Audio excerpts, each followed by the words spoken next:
So welcome, I'm Stéphane Bourgeois. I'm a European Relations and Policies Manager at Negawatt. And this has been 3 years. I'm working on this clever scenario, which is a collaborative low energy vision for the European region. And when I joined Negawatt 3 years ago, I was told we were going to finish this a year later, but a bottom-up scenario is quite a piece of work.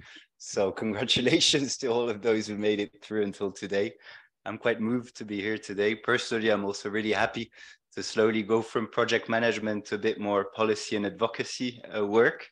And happy to be back in Brussels. I know quite a few of you in the room, so it's nice to see you and the others. We're already late, so I won't go longer on the blah blah. I'll show you the agenda for today, which is quite a dense one. We have 2 hours and a half without a break. So very sorry for that. But we'll have drinks afterwards, and I'm even more sorry for the ones who are online, because for the ones who are online, I'm afraid you won't be able to ask questions. Oh yeah, the camera is there if anyone wants to say hello to the camera. Yeah, so you won't be able to ask questions, I'm afraid, but I'm sure we'll meet very soon. So quite a dense agenda, starting with a few welcome speeches, and then a little bit more than an hour to talk you through the main findings and recommendations of the report with all of our best partners, and then an hour to discuss a bit more policy and reactions from some policy representatives here. Yeah, recording is on. I guess we can start this. So we start with a session of welcoming speeches. And for that, we have Adrian. I'm looking for him. Adrian is here. Where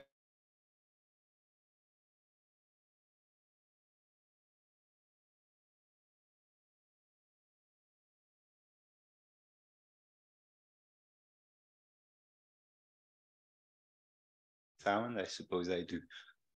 So you have the floor, Adrian. Where you, yeah, you need the mic. So good afternoon, everyone. Welcome to Scotland House. It's a real pleasure to host this clever event, this launch event. The fruits of a lot of work, a lot of reflection, building on what happened in the French context a surprisingly long time ago, 6 years ago. My goodness, it felt like it was much more. Oh, for the camera. It didn't feel like it was that long ago, but 6 years already have elapsed. So welcome. I hope you're going to enjoy this. I'm really looking forward to hearing about the scenarios that you've built, but I thought it might be worth recalling, even though I guess everyone in the room is aware of the context in which this work is taking place, by starting with the climate law, which has been signed by every member state of the European Union. So every member state is committed to carbon neutrality legally by 2050. And within that law, there's a requirement on the EU to have an interim 2040 target that must be announced within 6 months of COP28. So the public consultation is underway already. In addition to that, we have the ongoing energy crisis, which was significantly exacerbated by the Russian aggression against Ukraine. That's still ongoing. And I suppose on taking an opportunistic view of that, it has at least shocked society such that people have woken up to our dependence on hydrocarbons and authoritarian states, and there is a better ground for sufficiency actions as a result. I think people in the room would agree with that. On top of that, we have the EU Green Deal, which led on to the Fit for 55 legislative package, not yet completed, despite what some people may think, because our own cherished buildings directive, which is being recast, is kind of held up. And it is the very last piece of the jigsaw that, in our opinion, is an absolutely crucial building block for the energy transition that we must go through as a region. So we're hopeful that the EPBD Buildings Directive will be adopted under the Spanish presidency starting on the 1st of July. But you all know they called snap general elections, which always has a nice disruptive impact. So let's see what happens. Then on today's event, delighted, as I say, to host this launch. The SARE framework, as I've heard it called, Sustainability, Efficiency, Renewables, has now been embedded in the IPCC Assessment Report 6 as the key framework for decarbonising our economies and our planet. And I was very impressed by the work carried out by Negawatt 6 years ago, and literally excited to hear what you found for the region. So with those few words, enjoy the event. Please interact. There's a panel session being led by Arianna Vitali-Rossini later with a Q&A session. Don't be shy. Every question is a good question. So thank you very much.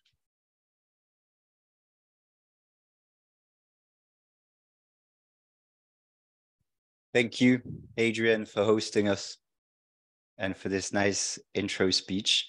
We have a bit of a bad news for the second speaker. It's Hélène Gassin, who's our Negawatt president, who's actually sick in bed. And she was very happy to come because she's also been involved in EU energy policy in quite some time ago. So apologies from her, but thanks to Charlene, who's stepping in for her and reading out her speech. Charlene has actually launched this project, she's actually started the work on this project almost 5 years ago. So I guess it's okay for you to say a few words today, isn't it? I'm very thankful for that. So you have the floor, Charlene. And Charlene she's heading advocacy at Negawatt. Good afternoon. So yeah, thank you. I'm quite moved also to be here after 5 years of work when I coordinated the project back in 2018. So it's been quite a long pathway. So first of all, we would like to thank Adrian Joyce and your ACE and the Scotland House for hosting us in this nice place at the heart of EU quarters. We are very excited to present the Clever scenario today. This is an important moment for Negawatt because we've published 5 scenarios, 5 national scenarios, and now we're presenting a European-wide scenario. And it is not a Negawatt scenario. The Clever scenario is richer because it's been built for more than 4 years with multiple European partners, and we are very grateful for this collective work. We are convinced that this scenario has a lot to contribute to the European debate. When looking at the European context, we see on one hand a wealth of European climate legislation, increasingly ambitious targets that are being discussed and voted. But on the other hand, the pace of implementation at the national level and on the ground is just not yet there. It's not yet in line with the rapid need to transform our energy system, with the need to support industries in their transformations and households in changing their consumption patterns. In this context, what do we need and what can the Clever scenario bring? We need an integrated European approach because in a crisis situation, there is a tendency for getting back to individual and national interest. And we see that at the moment in the Fit for 55 package. And the Clever scenario is unique in this sense because it's been built on a bottom-up approach. So it proposes national solutions as well as European ones. It finally takes into account national specificities, and it shows that European member states can build a solidarity and equity in reaching climate neutrality. We need overall targets, but also a vision of what can be done yearly, what it implies in terms of supporting policies. For example, how do we decarbonize the building stock? What are the solutions at hand? What rhythm should we implement? How do we fund it, etc.? With its work on a set of policy recommendations on energy sufficiency, energy efficiency, Clever gives a credible dimensions and has a lot to bring to the European debate. With its focus on energy demand reduction, Clever shows that energy sufficiency, efficiency, and renewable energies are essential drivers to reconcile climate ambitions, sustainable modes of production and consumption, equity, solidarity, and sovereignty. I will stop here and again thank all the partners and the Negawatt team for this major work, this major contribution to the European debate. And I wish Clever all the success in shaping future energy and climate policies. Thank you.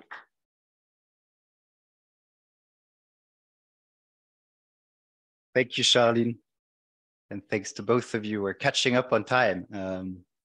And as a last intro speaker, we've got Andrea Roschetti, who's the president of the European Council for Energy Efficient Economy. Andrea also happens to be our leading partner in Italy. He's been working on the Italian trajectory on behalf of the Politecnico di Milano. So Andrea, we're really happy to have you as president here and also as partner and friend to say a few words. Thank you, everybody, for being here. As a president of EC-Tripoli, I would like to promote more and more this kind of events, since as EC-Tripoli, we always supported evidence-based policy measures. This scenario is an effort of 5 years, more or less. This scenario was really an hard work made by scientists and other colleagues. So it's something to handle with care first, but to include in the future policy. We had a few months ago the first version of the EPBD that started citing sufficiency principle, started including in some part some sufficiency options, opportunities. We want more on that. So that's my, especially in Brussels, being in Brussels, I have to say that we want more discussion on this issue. Look at the result of the scenario and you will see that we can improve a lot all the discussion and we can stay on the safe side while discussing on targets in the long term. So thank you. Thank you everybody for being here and enjoy the day.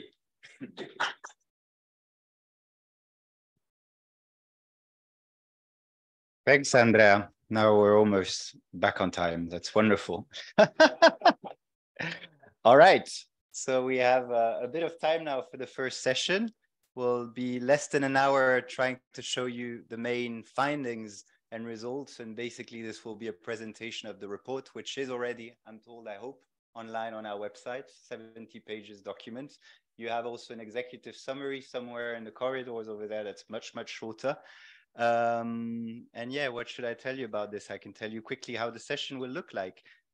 Again, this is quite a dense schedule. An hour is a lot, but it's not a lot to present 5 years of work. And it's not a lot to present a scenario that was built bottom up. And that's actually also the aggregation of 30 trajectories. We'll have a first little session, which we're following the structure of the final report there, where we will quickly give you the vision of Clever and the methodology.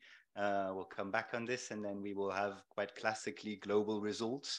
And also some focuses: sufficiency, solidarity, and equity. I hear these words. I heard these words a lot already in the intro speeches. And then we'll go into a bit more of a technical session presenting results for the main demand sectors and then renewable energy. And also with quite some attention to carriers and energy supply more generally. Yeah, I think that's it. And we have quite a few of our partners speaking today, so it'll be a bit of a dense, intense rhythm. Looking forward to this. And we start with Yves. Yves is one of our Negawatt spokespersons. He's also heading analysis. He's been working on energy policy for 25 years now, has been involved in Clever since its genesis. He's also the inventor of that very clever acronym which we gave the project to. Yves, the floor is yours. Oh, sorry. Thank you very much.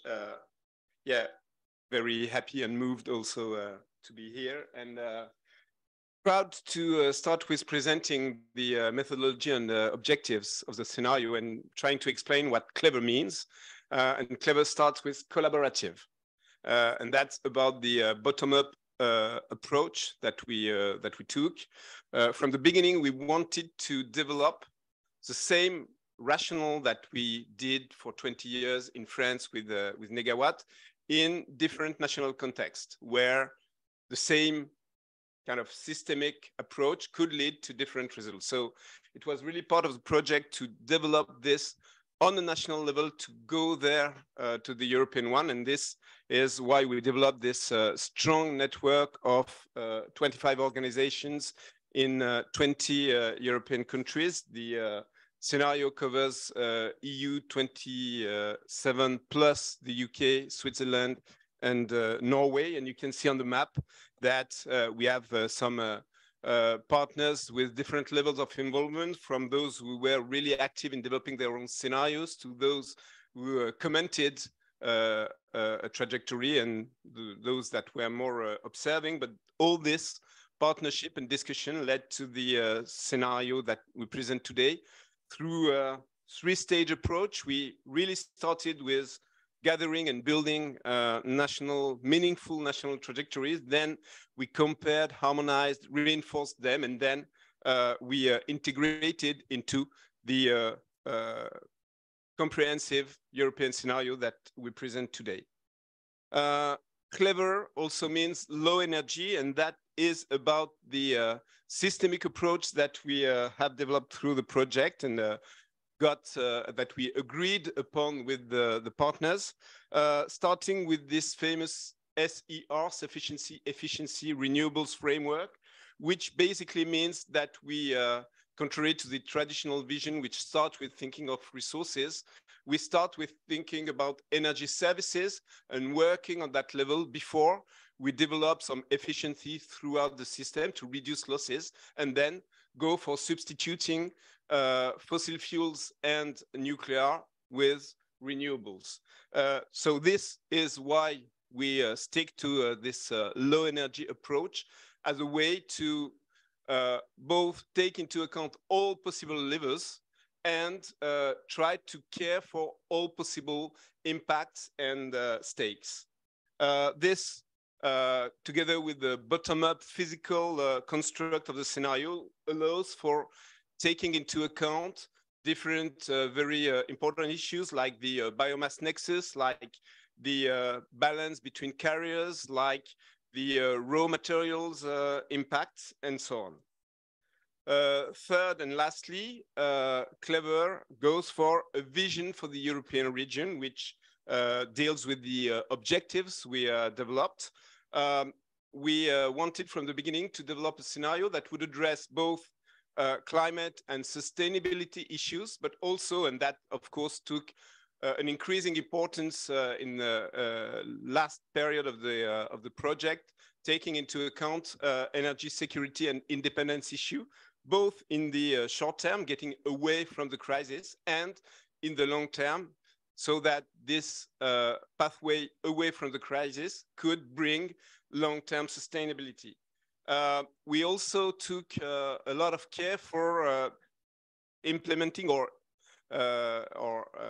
developing a robust pathway in terms of balance between the necessary ambition of objectives, but also the necessary realism of changes that the scenario describes, the consistency and soundness in terms of overall impacts, overall issues, so what we call the systemic merit order to reach deep sustainability, but also, and that was already mentioned, the fairness or the meaningful share of efforts and benefits between countries and within each countries. This leads to global objectives that we agreed upon early in the project of net zero emissions as soon as possible, and a carbon budget compatible with 1.5 degrees objectives, and reaching 100% renewable energy. But on top of these very specific objectives, we also embedded the project in the framework of the 17 Sustainable Development Goals as a way to address in a more systematic way the whole of sustainability complexity. Thanks a lot, Yves. Should I moderate you to your next point? I can certainly do that. But you've all understood that we start with the demand first. So this is basically the session about the demand, isn't it? Yes. No, it's no, it's about the results. Yeah, we're going to talk about results and talk about greenhouse gas emissions first. I'm going to try to be fast. First of all, I just mentioned it. The objective was to remain below 1.5 degrees compatible carbon budget. You can see where Clever stands compared to different carbon budgets in different scenarios. On the very left, you can see a budget that is based on a GDP approach. Just to mention that we didn't choose that approach, which is unfair in essence. We preferred a per capita approach for a carbon budget, and we aimed for a budget that is compatible with 1.5 degrees with 50% changes. That's less, of course, than more ambitious ones, but we prefer to go for a realist pathway to meet this than embed some uncertainty in the pathway itself. You can see that our budget is in line with a fair European share per capita of the world budget of 500 to 550 gigatons. And we also looked at the methane budget, the cumulative methane budget, to make sure that we also remain well below budgets for that specific important greenhouse gas. Keeping under that budget means very obviously that action is needed now. You can see here the overall evolution of the emissions and the net cumulated CO2, which is the dark plain line. You can see that most of the CO2 budget is consumed by 2030, that's tomorrow.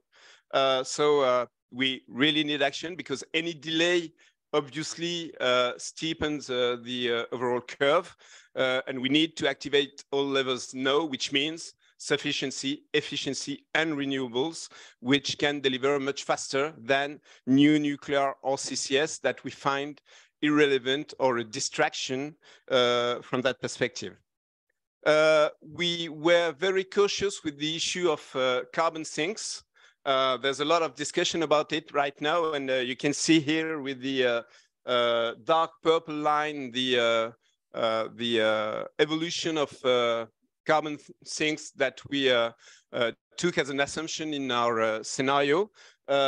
It's more cautious than many or most of the other scenarios, and when you see the green line, which is very bad news, that the current trend of carbon sinks is not the one we would expect and need. This even further calls for the kind of cautiousness that we embed in our scenario, and obviously calls for implementing the SER framework even further and faster. Altogether, this leads us to consider that Europe can be neutral by 2045, which means minus 64% in net emission by 2030, so more than the current EU ambition, and by 2040, which is the new objective being discussed, we think that minus 90% is needed, which means minus 85% in gross reduction. And of course, this calls for a reduction in all sectors and as fast as possible. Thanks a lot, Yves, for this intro on global results. And this is when we get to the consumption sectors and to the demand. So I'll pass the floor now to Elliot. And before I pass the floor to Elliot, I could just say that we won't say too much about the global recommendations, because we'll come back to them obviously afterwards. But the targets which the targets which come out of the scenario for us are minimum targets in this 2040 debate that is kickstarting very soon. Yeah, I guess that we can maybe now, focus on demand. And Elliot Johnson is from CREDS. He's a research assistant at the Sustainability Research Institute at Leeds. and he's looking into energy demand scenarios, consumption and resource efficiency. And he's also part of CREDS, which is a UK-based research center that aims to understand how we can deliver a secure, affordable and sustainable energy system. And CREDS has been our partner in the last years as a commenting partner of the Clever scenario, and they've done really great work in the UK on low energy scenarios. So Elliot, you have the floor. Hello, everyone. So one of the key findings of the demand side of the Clever scenario is that the EU can reduce its energy demand by more than half, from just over 11,000 terawatt hours in 2019 to less than 5,000 in 2050. So within the EED final demand perimeter, Clever's 2050 reduction is about 55%. And within the EU 27 plus the UK, Norway and Switzerland, including international aviation and maritime and ambient heat, that's about a 51% reduction. Crucially, if you compare the Clever demand trajectory to the targets set by the Energy Efficiency Directive, then it becomes clear that the EU's own targets for 2030 may not be sufficient to set Europe on a 1.5 degree compatible pathway.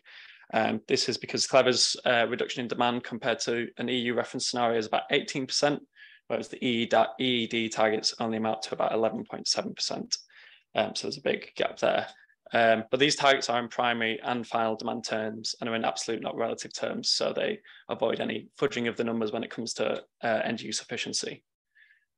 So the Clever scenario shows strong reductions in demand over the next 10 to 15 years, which are crucial to realising near-term emissions reductions and limiting cumulative emissions, as Yves just discussed. And as we know, the endpoint of net zero, whether it's 2050 or 2045 in Clever's context, is much less important than how we get there.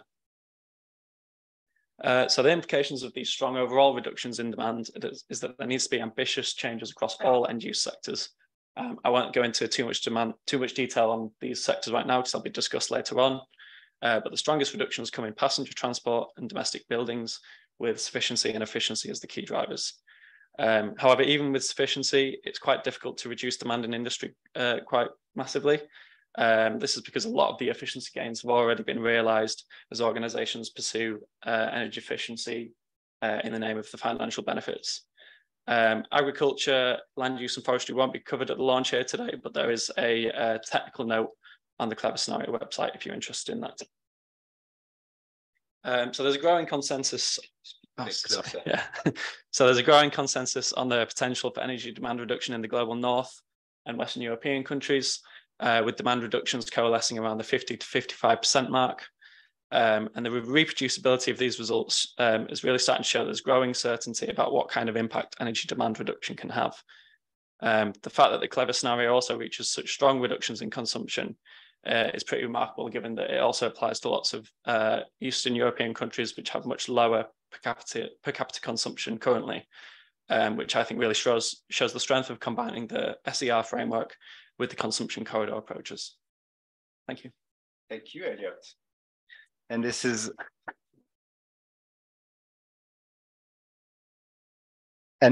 obviously why we think energy demand should really come at the forefront, and also in line with this, the 2040 for us should also include something about demand and something in the line of these reductions. But let's go back to Yves, into supply. Sorry for this, but it was important for us to have demand first. Yes. Demand first, then supply. Just a quick word about this part of the scenario, and we'll come back to that later again. We start obviously with a situation that is absolutely not sustainable, with like 80%, more than 80% of the global energy supply in Europe that is coming from fossil fuels and nuclear power. The overall evolution throughout the scenario leads us to 100% renewables. You can see the share here. I'm just saying for the time being that this is mostly based on electricity, but biomass has an important role to play as well. Our trajectory shows that, I mean, this 100% objective by 2050, or even earlier, is consistent with the objective of 42% in 2030. But we emphasize again that getting to 100%, to get to 100%, action on demand is key, obviously, so that this strong development in renewables comes in substitution and not in addition of dominant energy in the mix. This leads in particular to a very important result in the current context that Europe can really be freed from energy imports, and that could happen quite fast. The reduction, strong and fast reduction of fossil gas in particular allows for minimizing new infrastructure, and in the scenario we have consumption by 2035, there's obviously no reverting to coal, and the new photovoltaic and wind capacity is the backbone of the of this new European energy mix. You can see that our scenario is in line with the repower objective for 2030. And maybe another and last important comment is that we develop renewables, electric renewables, in a way that fulfills also hydrogen needs, but we are very cautious on this, and I'll come back to that. But in particular, we emphasize that our scenario is not one that would shift from a dependency on fossil fuel imports to a dependency on hydrogen or power-to-X imports. And that's it for this part. That's it for this part indeed. Thanks, Yves. And you will have noticed that we've shown EU 27 results, but we of course have EU 30 results. And I apologize for the British speaker here who had to speak and show EU 27 results. Before we go into consumption sectors, we wanted to give you a little focus on sufficiency and then on equity and solidarity. I guess you've understood that we think sufficiency should come at the forefront of the EU agenda, and this is why we have Benjamin Best today, who is speaking on behalf of the Wuppertal Institute and the ENSU group. Ben coordinates the junior research group on energy sufficiency, which is funded by the Ministry of Research in Germany, together with Frauke Wiese, who couldn't be with us today. She's from the University of Flensburg, and the Öko-Institut is also involved in this and in Clever. Ben, you have the floor. Here you are. Thanks. Yeah, it's such a great honor, and thank you to all the colleagues from Negawatt for coordinating this work. It's a great thing to have a EU sufficiency scenario now.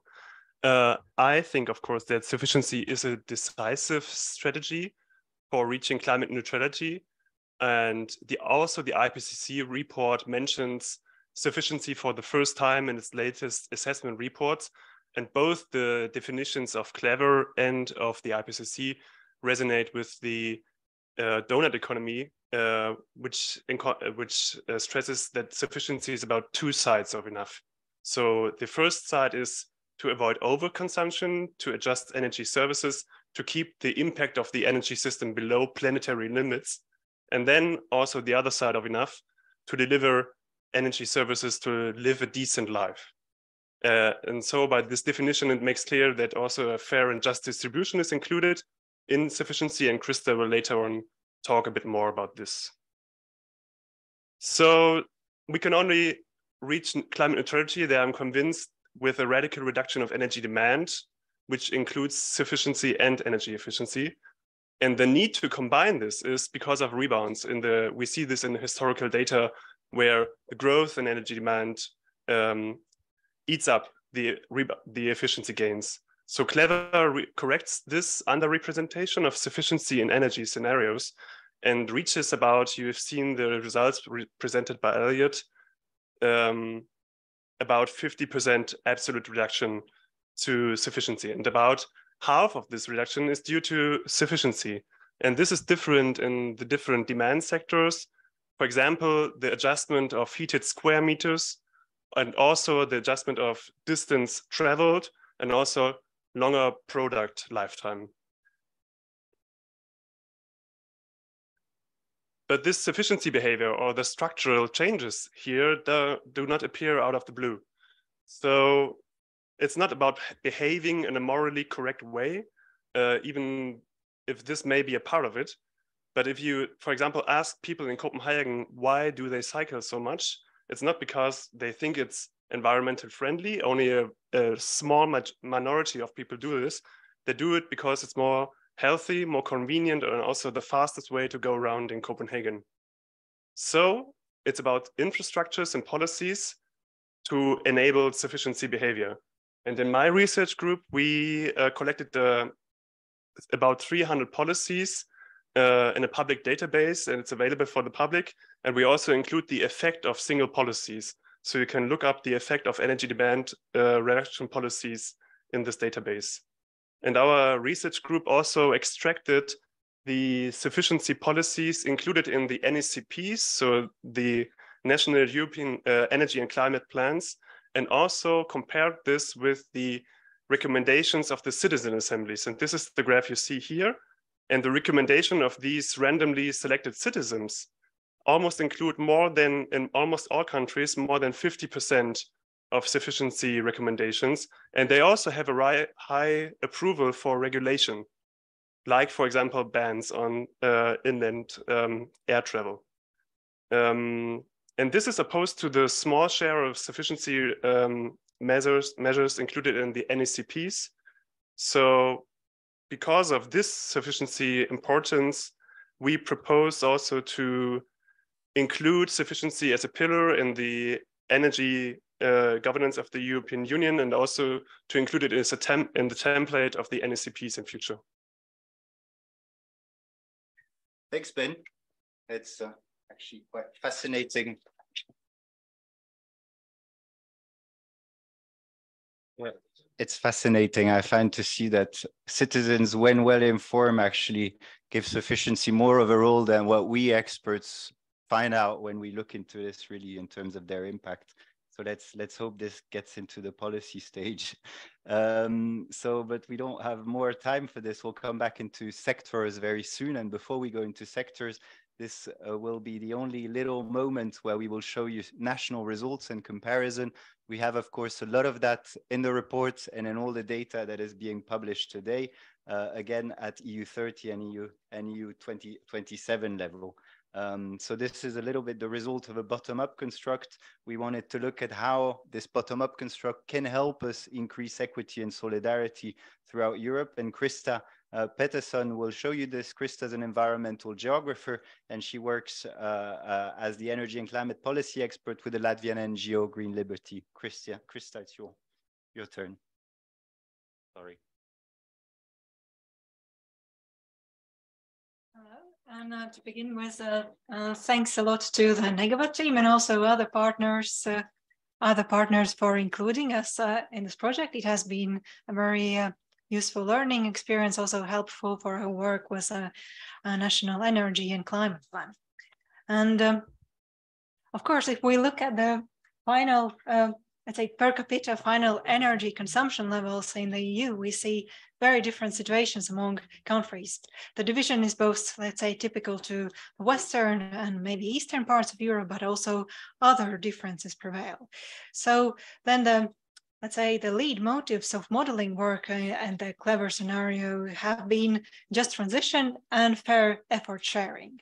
And that also involves this difference regarding the volume and ambition for reductions in finally energy consumption, also the, let's say, speed of steps, the potentials and the depths of action in different countries. So, and let's say that also the idea was to leave space for improvisation or some kind of adapted national choices that were discussed in the dialogues with the local partners. These thresholds of so-called corridors of convergence, which somehow should fit within, on the one hand, the guiding principle to avoid overconsumption, but also to alleviate deficiencies. So that these thresholds were very evident in the work on modeling trajectories. And for some countries, there was this mainly environmental imperative to reduce extra, let's say, extra energy consumption related to mobility. But for other countries, for example, let's say Poland and also Romania, to increase and provide or think of more decent standards of mobility opportunities for each citizen. And the measures were similar, let's say, for to shortening daily trips, but mostly also looking for opportunities to avoid overconsumption, for example, discourage frequent flyers. And the example was for Latvia was, let's say, related to looking for upper and lower thresholds regarding modeling floor area and searching for convergence in medium living space. But there is this also notion of solidarity among the EU countries, and that necessarily is coupled with equity. And greater solidarity and Europeanization would be a way to smoothen the transition and increase the ambition and some kind of adverse dependencies on the whole EU level. That refers to the optimization of the power systems, but also the possibility to, let's say, pool natural carbon sinks. And the goal is, of course, to become fully renewable in the power sector as soon as 2040. And for that, we need that, let's say, for example, higher production levels in some countries. For example, the Baltic states, also Latvia and neighboring countries would maybe match the lower potentials in other regions. And therefore, export and import relations will depend on the energy carrier, and also there will be a lot of work on interconnections and other energy market solutions. But I guess that it is also possible to anticipate the phase out of nuclear energy if those interregional exchanges are well taken care of. So thank you. Thank you, Krista. I hope this is not too frustrating for you, because we'd like to say much more indeed about the comparison between countries, but soon again. So now we go into the more technical part, where we will introduce you with the results first for the demand sectors. Again, we start with the demand sector.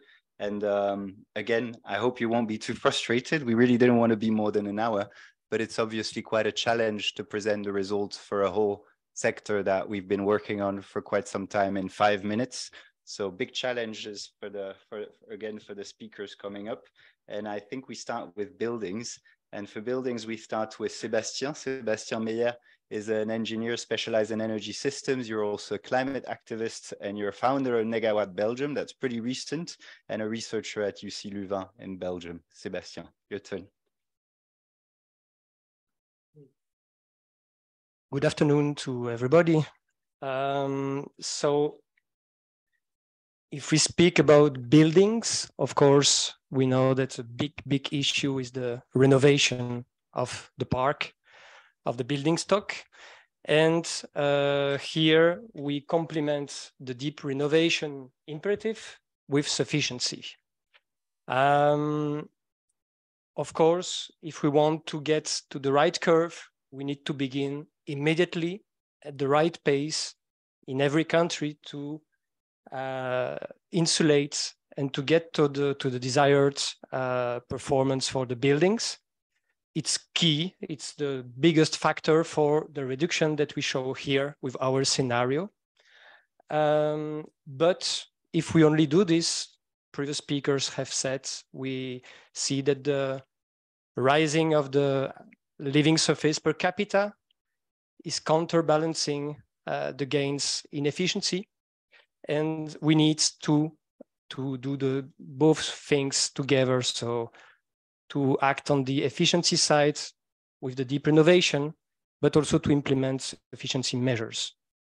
The sufficiency measures we showed it are good for short-term issues, but also it means structural changes, because we are going to change the building stock. On the left side, you can see the graph for the final energy consumption that we modeled in our scenario.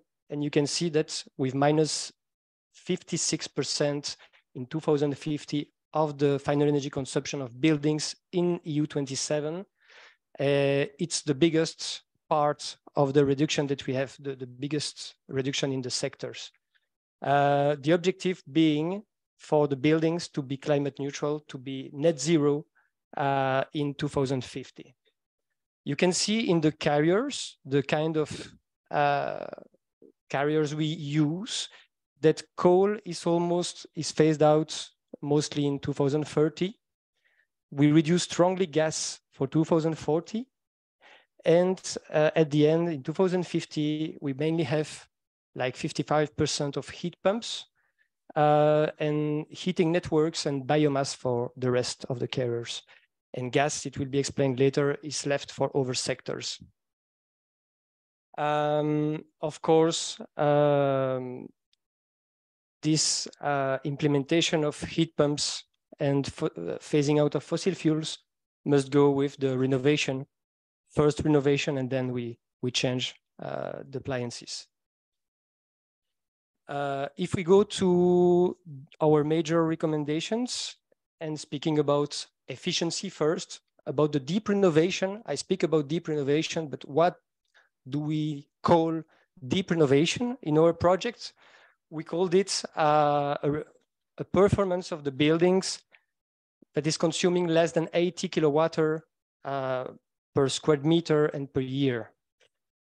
This including heating, cooling, hot water, ventilation, and in-built lighting. We ask such a definition to be included in the policies at EU level. Also, what pace do we want? By 2030, we think that a minimum target should be 2% of renovation, deep renovation per year. And to get this, we want the integration of ambitious minimum efficiency performance standards, and also the implementation of fiscal, financial, and administrative and technical supports to allow a maximum number of habitants and services to realize this insulation. Also, we are lacking now enough persons in the sector to make concrete this deep renovation. So we need training capacities and every member states to reach these targets. And as I said, the fossil fuel phase out has to be integrated in the deep renovation imperative, has to be consistent with it in the timing. About sufficiency, we spoke about the living space per person. We should use all tools to try to diminish or the increasing of this surface per capita. We want a strong governance on land take limitation to really put in first place renovation and not new built infrastructure, buildings, and also have at disposal local agencies, because we know that good information of both occupants and appliances sellers can give us big gains in the sufficiency side. And to support this, we want a product regulation labeling to improve, to have the correct calibration of the appliances. And also we propose for energy suppliers that they put incentives favoring low consumption of consumers. Thanks, Sébastien. If I'm correct, I think there's a trialogue tomorrow of the PBD, and there's quite a lot of good stuff around this in the Parliament's vote. So let's hope it doesn't finish as Adrian has warned. Yeah, and there's many more policy recommendations in our report, of course. And I just want to stress, we've also put online already a few months ago, very detailed technical notes on buildings, residential actually, on mobility, where you have also all our assumptions in terms of the corridors we've described for the various indicators, particularly sufficiency. Similar for mobility and transport. So now we will go to transport with Gunnar Boye Olesen. Gunnar is a Master of Science in Energy Engineering, and you've been coordinating the International Network for Sustainable Energy, Inforce Europe, a network of 60 plus NGOs.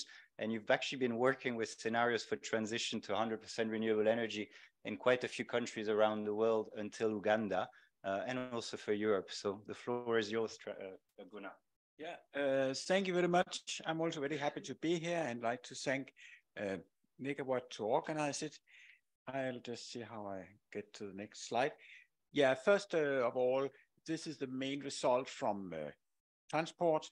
And what we see is that we can actually reduce transport emissions a lot, particularly with the dark brown, which is the oil, which is now the absolute dominant in transport.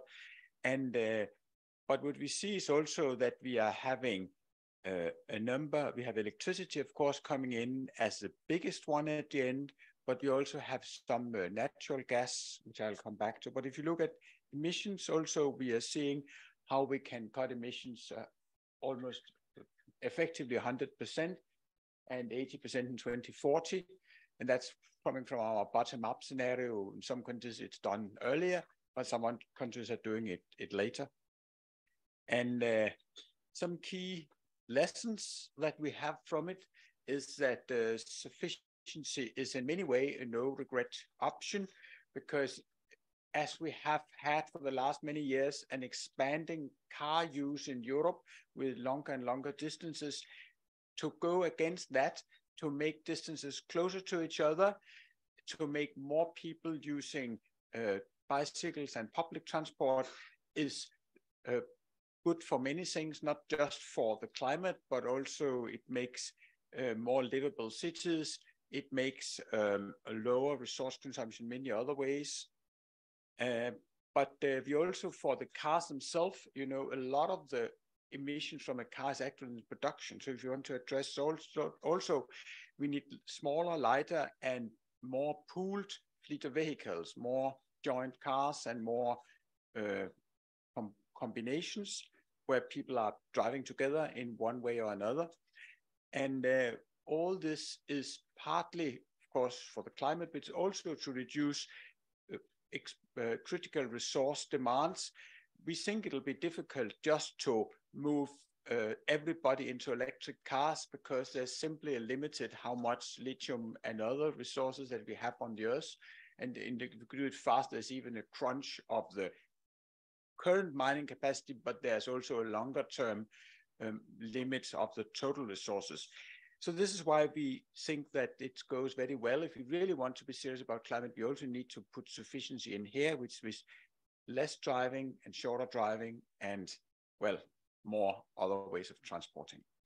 And this is why we have these different proposals, starting with basic spatial planning, that it should be possible to do your daily chores closer to where you live. The 15-minute city is an idea now spearheaded in Paris, but similar should be introduced in many other places. So you're actually able to go to school, to work, to shops, etc., within 15 minutes on a daily routine. Collective transport development, of course, an important, but also cycling infrastructure. There has to be safe, and it has to be appealing to bicycle if you want people to do it. And this last one about the carpooling, as mentioned before. And to realize all these things, of course, we need to have some kind of legislation in place, and we also need to have some budgets in place. And that goes together with all the things I mentioned, but also with other things like remote working. We all know now how to work remotely after COVID. Some of it was not funny, but it also gave the opportunity that we can do it a lot more. We know how to do it, and we should do it. We have this about limiting aviation. Frequent flyer levy is one way of doing it, but we have to think about that we don't need to fly as much as we have been used to. Then, of course, everybody should have a chance to use collective transport with fair traffic to fair tariffs. And we're also discussing flight bans if you have train alternatives. And well, as I mentioned before, about lighter and electric cars, of course, it's not all the cars should be electric, even though we shouldn't have maybe less of them. I think that would be the basic information, and they can discuss a lot about what exact policies we put in place, but there's a lot of opportunities and also to win public support for it. Thank you.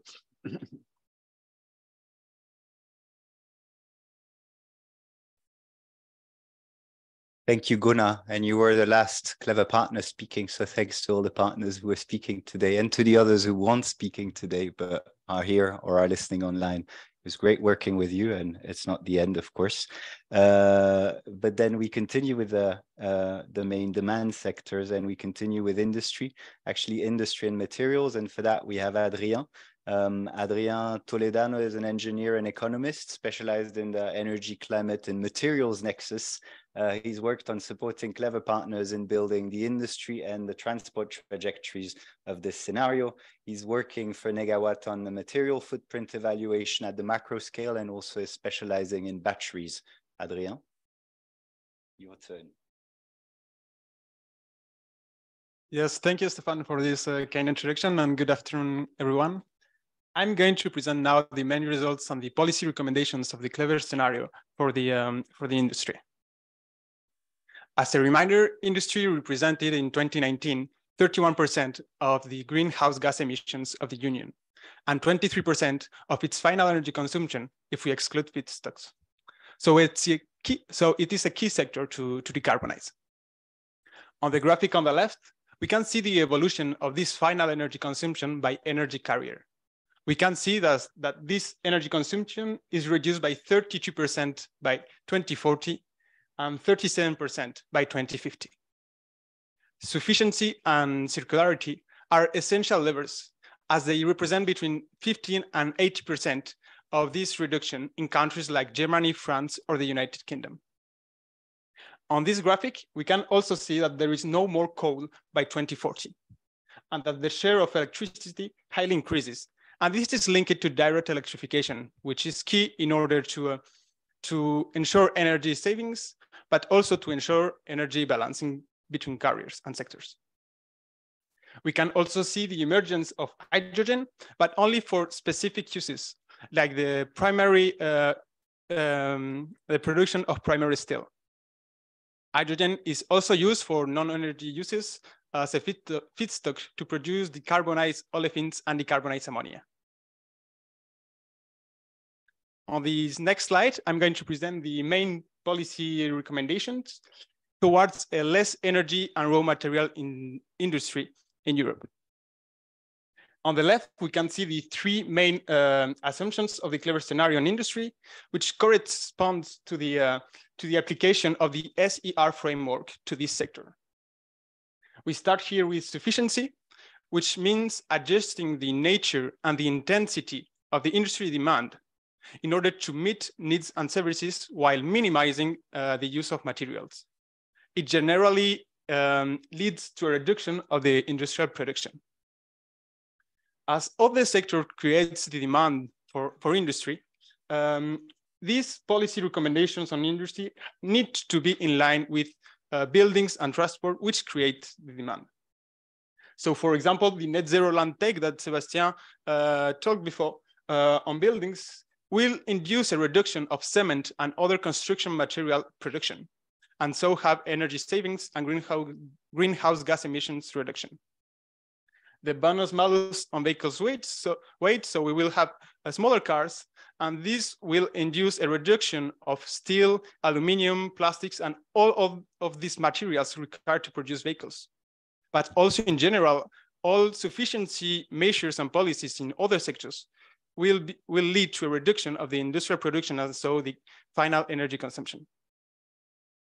But this sufficiency needs to be coupled with industrial strategy in order to ensure employment, but also sovereignty among Europe. We need job training and restructuring as part of a reindustrialization process, of green technologies, it is already integrated in the Green Deal industrial plan, but also other sectors like textiles or health that are strategic, but also employment and activity intensive. Sufficiency should also be integrated in the Critical Raw Material Act. And here we should have reduction targets for critical raw materials and try to limiting the growth of strategic raw materials. It could be the case, for example, for lithium or cobalt that are required for electric vehicles. In terms of sufficiency, we need to have a strong definition of eco-design and sustainable products in order to ensure reuse, repair, and recycle. We should reinforce the ESPR, so the eco-design for sustainable products regulation, in order to improve product life cycle assessment monitoring. For example, we should ban the destruction of unsold products, but also ensure affordable repairs, ensure affordable spare parts, etc. We should also integrate here minimum recycled content in products regulations beyond batteries or permanent magnets. For instance, on batteries, the current targets on minimum recycled content in the regulation could be reinforced, as our modeling shows. We should also increase recycling targets, and so increase the recycling capacity among Europe beyond the current levels in the Critical Raw Material Act, which is at around 15%. Last but not least, in terms of energy efficiency, we must ensure that the scaling up of energy efficient industrial process, and this should be integrated. We recommend that this is integrated in the Green Deal industrial plan.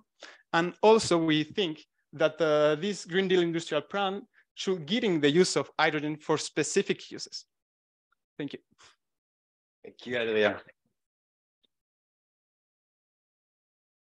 Quite a few recommendations on files that are burning, or I hope will be burning in Brussels soon, or very actively being discussed and debated in the Parliament at least. So now we come to the last part of this report presentation, and we come back to Yves, who will present you the results on the supply side with a care for applying strong sustainability in supply side. Yeah, thank you. I already told you that the clever scenario reaches 100% renewable supply by 2050. This means a swift increase in renewable capacity, but I want to insist now on the fact that this increase and the way we represent it in the scenario is based on potentials, is based on possible pace of development. I told you about the need for realistic trajectories.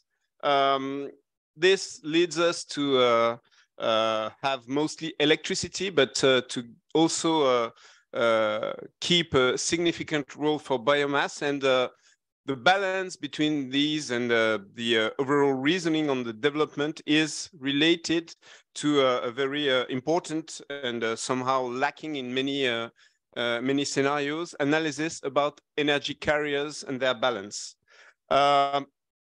This graph is quite complicated. I can't get into details. What it shows is the result of the discussions we had on the relative percentages of different carriers for different uses.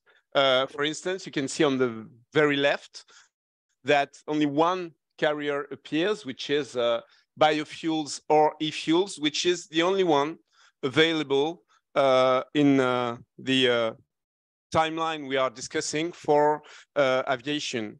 On the other end, on the right, you can see for building heat that space heating, that heat pumps are dominant, but we see some limitations in their overall development. So we need other carriers, and those other carriers can be district heating where infrastructures exist or could be implemented, or can be biomass or biogas. So we discussed the different potentials, and we established the balance of this all through taking account sectoral constraints, taking account material concerns, and this was already discussed. This is, for instance, the reason why for heavy vehicles, you can see that we give priority to biogas over electricity. Technology readiness level for some of the technologies to be used, and costs, of course. For instance, it would be too costly to develop hydrogen for vehicles, because that would mean to develop a whole grid.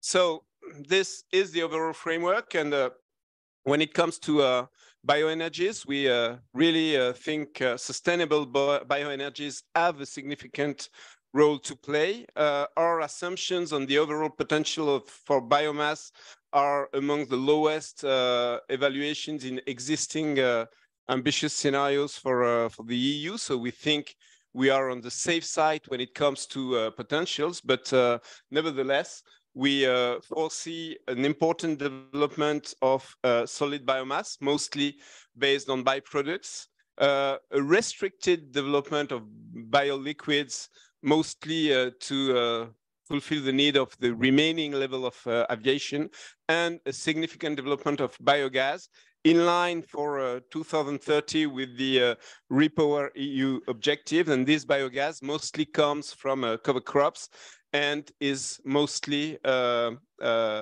devoted to freight. Electric renewables are the backbone of 100% renewables. That's mostly, of course, PV, onshore and offshore wind. That can get Europe to 100% renewables for the electric system around 2040. This, of course, comes with a complete and fast coal and fossil gas phase out. We think, we already said this, that there's no need for new nuclear or CCS, and that any project of that kind comes as a distraction compared to priorities. And we didn't undergo a complete modeling of the balance of the system for the project itself, but we used a lot of existing exercises and included in our modeling some margins in terms of dispatchable production or storage capacity to secure, through a logic of a corridor, to secure and be confident about system adequacy. Hydrogen is, of course, part of the need for developing electric supply and get hydrogen through electrolysis. It is essential, but it has to be limited to sectors which need it most, and that was already discussed. For instance, in the clever scenario, we have an assumption of 140 terawatt-hour for hydrogen by 2030 on EU 27 level. That's much lower than the current Repower EU target, which we think is unrealistic and bears a risk of distracting resources and priorities. This hydrogen, we already said, it is mostly for feedstock for chemical using, mostly for water freight, and to some extent for methanation and storage and peak power plants to secure the electric system. But we minimize the level of hydrogen that is needed, and therefore the further pressure on the electric system. Finally, electrification altogether can and must be kept within reach. We are very concerned with a lot of scenarios that bet on a very strong development of electricity, which we think can be out of reach. So thanks to sufficiency, efficiency, and the role of bioenergies, as you can see on the graph, which set the level of increase of the smaller bars are the electricity in final energy consumption, and the bigger bars are electricity in primary production. The difference between losses, but mostly as the scenario evolves, needs for hydrogen and e-fuels, you can see that our scenario remains below most of the existing ones. And we think that keeping that level of electricity production and electricity level in final energy consumption minimizes the costs of reinvesting in the electric system, eases the adaptation of the electricity network, eases the issue of system adequacy and peak power capacity, and reduces the need for materials altogether. Coming now to the last set of recommendations, and I'll be fast on that. There are like three sets of recommendations we want to emphasize. First, there's of course a need to accelerate the deployment of renewable energies and deliver on the ambitious target of the not existing yet, but the Renewable Energy Directive and of REPowerEU. So optimize the local use of renewable through a multi-level planning and mapping of production potential and grid expansion. We need to accelerate permitting processes, and maybe that also especially a concern in France for us at Negawatt, and favor a balanced development of renewable throughout the territories and regions, and that comes back to solidarity issues. We also need to promote citizens or local stakeholders' participation in renewable projects and support their full development and sustain social acceptability of these projects. There's a lot to do in the field of citizen energy communities in implementing better rules for individual and collective self-consumption, incentivize the part of local ownership in renewable projects. And finally, the third set of recommendations that we can bring relates to the EU market designed reform, which needs to fit this 100% renewable objectives. This needs to first set the overall sustainability objectives of this reform, then to better define the perimeters of different tools such as power purchase agreements or contract for difference. The latest needed to be targeted only for renewables in our perspective. And finally, we need also targeted schemes for vulnerable consumers. That's it. Thank you.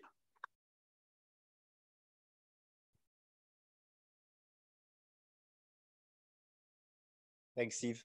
We started 5 minutes late. We finished 7 minutes late. That's okay, no? Okay. So I won't show you this. I've already told you everything's online. Just go online, cleverenergyscenario.eu, and let's go to questions. We want to leave some time for questions, and we already have a hand raised there. Where are the microphones? Yeah, microphones are coming up. And again, I'm sorry for the people who joined online. Yeah, this won't be possible. It's been a bit of a challenge to manage the whole technicalities here. Go ahead. Kuba Goleski from Greenpeace. Thank you. Wonderful presentation. I was wondering, I read now a lot of comments from the Commission saying that the workforce for the clean transition is one of the key barriers.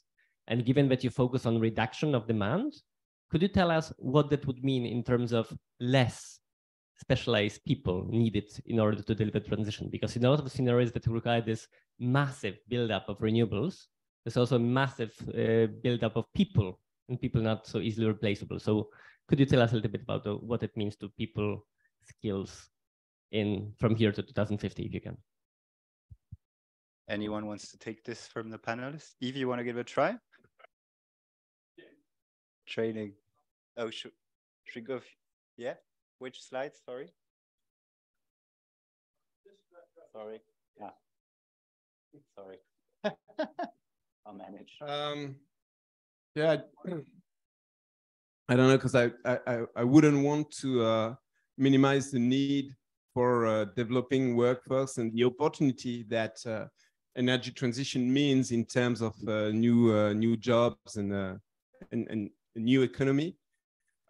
We didn't run a complete assessment assessment of jobs for this project. So I could maybe use what we developed for the French negawatt scenario, which we published in 2021, which shows a kind of increase by 600,000 jobs in the global economy on the French level.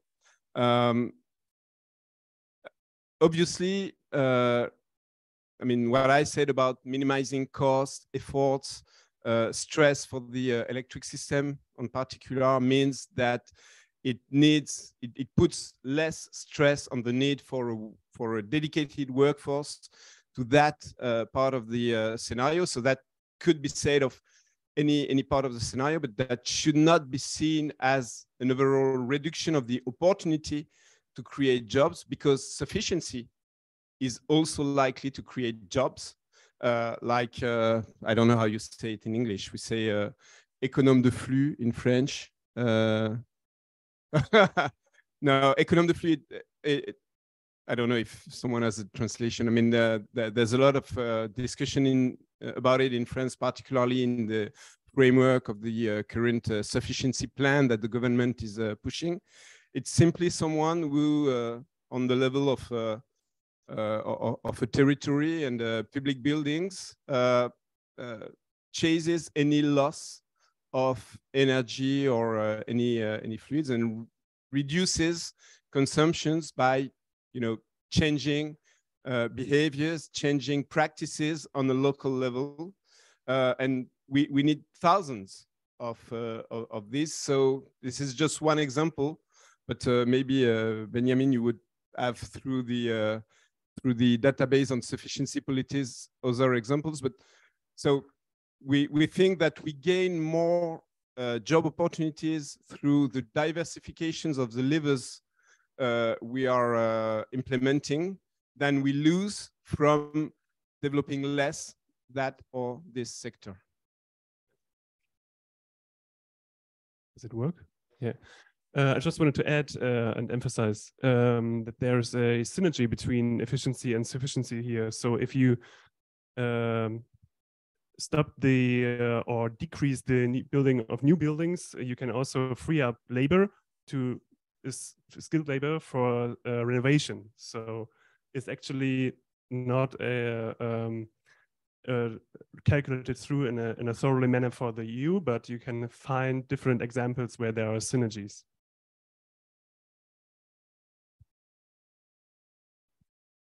Thank you. Thank you very much for the presentation. My name is Diego Marin from the European Environmental Bureau. I just had a quick question. And I'm glad that, just a quick comment actually, I'm very glad that you're connecting this to resilience, particularly with the geopolitical situation of the world right now. This type of research is extremely crucial on a geopolitical point of view, in terms of reliance less on third countries. And this specific point goes to the raw material demand. You mentioned that the raw material demand is lessened. Right now, we have the Critical Raw Materials Act, of course, and the EU is basically freaking out on material demand. One of the concerns that I have, and the EEB in general, is that most of the raw material demand actually comes from EVs. And there's a risk that social movements impede the uptake of mining projects around the world. And then what happens is a situation in which competing technologies for these raw materials, limited supply, starts to increase the prices of these materials. One of the questions I had in terms of the sufficiency angle, I wanted to know how much is the reduction of the raw material demand based on the CSR framework? If you have specific numbers, maybe you don't, but if you do, that would be really helpful even for our work. Thanks. I think this will be a question for Adrien. Yes, thank you for this question. Indeed, it's a complex topic, and it's something that we have to care about. What happens if the prices of critical raw materials, we mainly speak about lithium, cobalt, nickel, and even copper for electric vehicles. What happens if prices increases? Well, this is something that we didn't study precisely in our scenario. I can say that we are carrying a study with a stock model in order to precisely evaluate the demand for primary metals present in those batteries. What is interesting here is that in this scenario, we are not only carrying on electricity and electric vehicles, but we also integrate biogas as another source of energy for vehicles. So we have this diversification that in this scenario, for example, all cars for mobility are electrified and trucks are mainly based on biogas. In the French scenario, there is much, for example, we have much more of biogas. So we are not only relying in one technology, we are at least relying on two technologies. And you had a second question, I didn't get it before.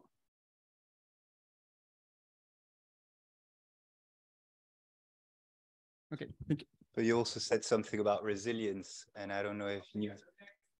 Yeah, I mean, this has been a strong concern for us, and some people may interpret this idea that we have absolutely no inputs in the scenario as us proposing autarky. This is really not what we're trying to do. We're just trying to minimize risks. There are risks with the production of PTX products in southern countries that can have to do with competition between them, competition with local needs. Therefore, with this scenario, we're just trying to minimize risks also geopolitically, and so it was a strong concern, and I'm happy you noticed this.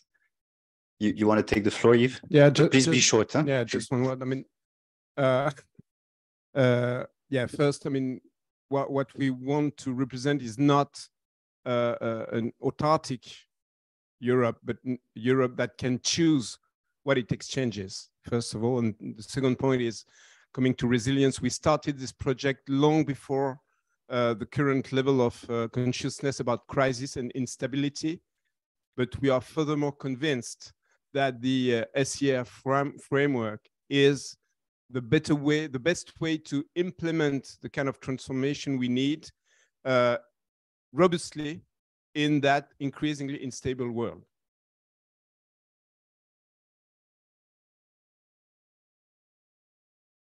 Hello, my name is Bon Brenne from Friends of the Earth Europe. First of all, thank you so much for your work and as a means, you know, to avoid the worst consequences of our ecological breakdown and social inequality at the same time. I see that the lines you put forward, the swift and equitable transition, the effective and fair decarbonization, and I recognize them in a activist collective currently in Belgium that's organizing a massive action against Engie, which is the largest polluter here in Belgium, which are planning to build new fossil gas power plants and lock us into this future. So first of all, I hope to see everyone on that action in the beginning of July. The name is Code Rouge. But also one of the other lines that collective puts forward is the dimension of democratic governance of our energy supply. And so, I mean, in our current market-based model, none of our energy suppliers have the incentive to actually decrease energy to go for energy sufficiency. So I was wondering if in the Clever report, in the work that has been done so far, if you looked into changing from that market-based dominated model to a more democratic governance. Thank you. I hope you won't be disappointed when you read the report, but I'm not sure you'll find much about it. We actually put quite a lot of energy into the research on the policy recommendations for the sectors and had less time for production in general and for this, but I'm looking at speakers. Anyone would like to say a word about this? No, we can just mention for Negawatt our contribution to the consultation by the European Commission on market design reform that we filed at was beginning of this year, I think, where we touched on some of these issues, but it's something we still have to work on. Yeah, I also take it home. I think it's one of the pieces of work that we need to do to engage in the debate. Thanks for that, and good luck for the campaign. I hope some people will come.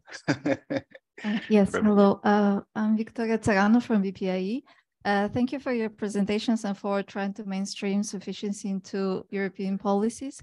My question is, you mentioned that often energy efficiency gains are eaten up by increased number of square meters per capita. At the same time, you quantify energy demand in kilowatt hour per square meter per year.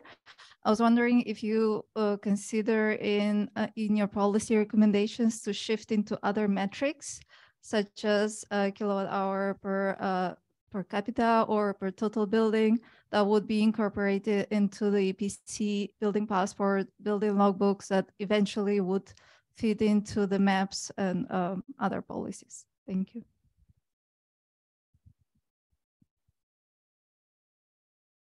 Anybody in our building? We have the technicality here that I plan to say it later, but Nicolas Taillard, who's been leading the modeling and working on buildings, is on paternity right now, but Gunnar is ready to answer this. Just a very quick answer. I think buildings numbers are a bit artificial how they are, so I don't think that would be a good matrix. But we do work a little, and to some extent, with consumption per person in other aspects. So it's definitely something that could also be taken up. But so, I mean, that would be the right matrix, one matrix for sufficiency.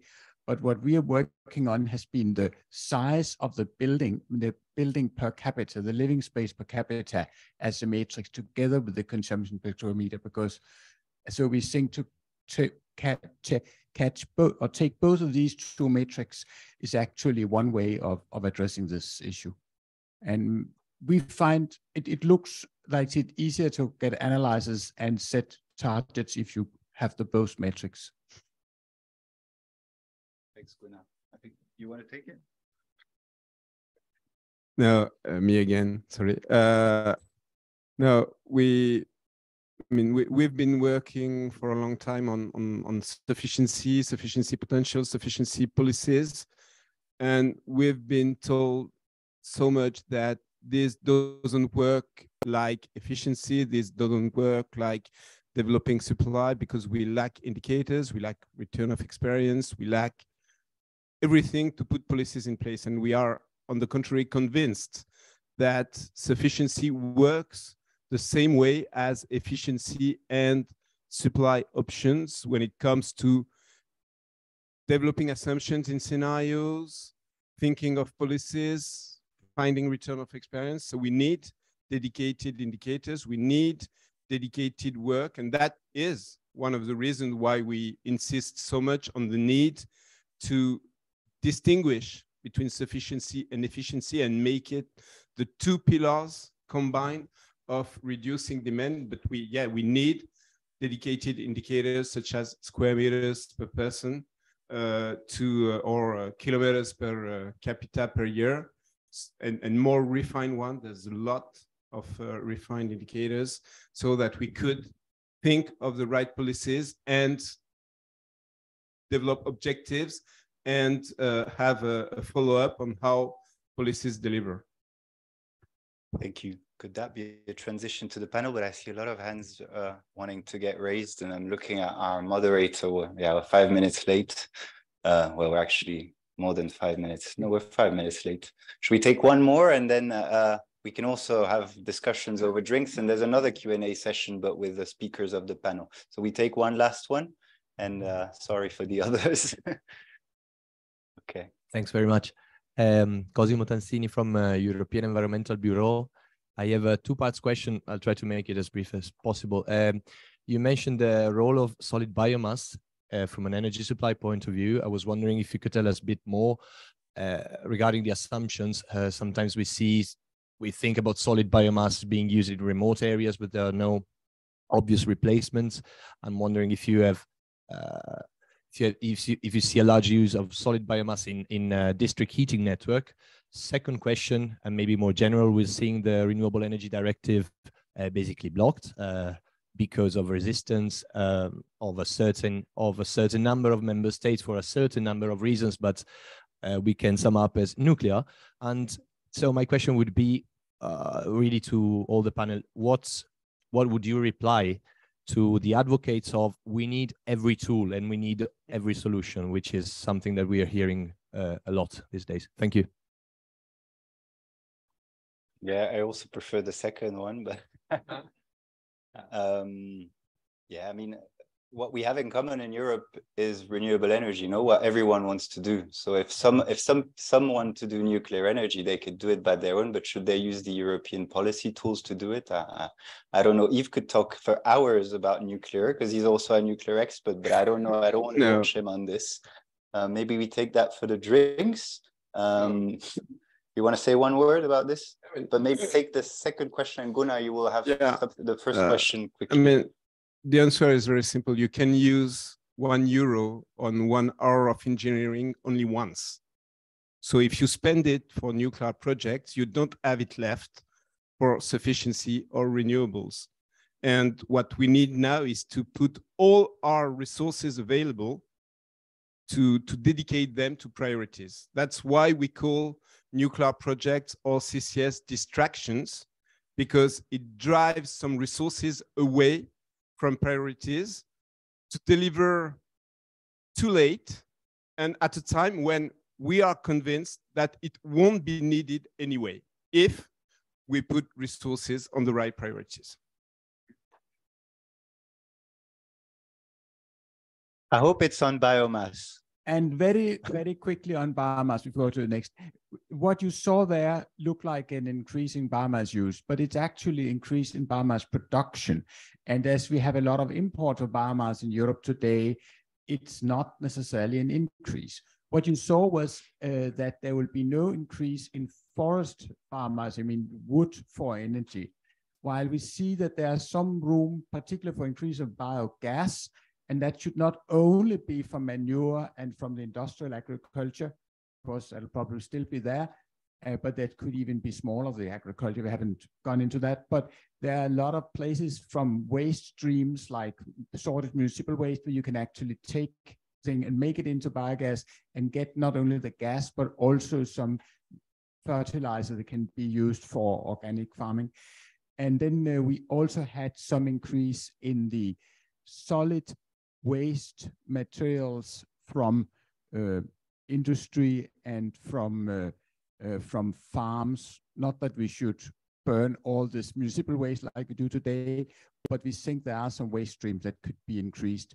And you saw, Matt, you have seen that the liquid fuel was not increasing. We think there can still be some room for some liquid biofuels on the second generation, but there's no room for increases. That's, yeah, it's a kind of compromise, as many things are. Thanks, Gunnar. And you won't find much on Afolub in our report, but we published a note a few months ago with all our assumptions, or with part of all of our assumptions. Yeah, so I hope that will be helpful. Let's go into the policy panel. We're now quite a bit late, so I'm sorry for this, but it was nice getting your questions. Yeah, and before we go properly into the panel, I wanted to take you back to our key lessons and recommendations, but then I'll try and do this very, very briefly, because I think even most of our panelists have been here since the beginning, most of them. So I'll be very brief. But in terms of what we think sufficiency, efficiency, and renewables can make Europe gain, well, of course, it can make Europe be on a trajectory consistent with 1.5. And I won't come back on everything that's been said about carbon budgets, carbon sinks, and how sufficiency, efficiency, and renewables are the levers that can be mobilized now. Neutrality by 2045 again, and the milestones on 2040. We think Europe can halve its energy demand with sufficiency, responsible for half of that reduction, and it can make Europe fully independent from all energy imports. And finally, fully renewables, once again, based on the existing targets, possibly less so for H2, and minimizing risks related to too high levels of electrification. And we've also heard a lot about equity and solidarity, so I won't develop on this. We could possibly add resilience there. In terms of our main recommendations, this is also something you've been hearing through the presentation. Swift and ambitious implementation of the Fit for 55 package. We think what we have in the sectoral results of the report and in the recommendations can be helpful for member states when they implement, when they present or revise their national energy and climate plans.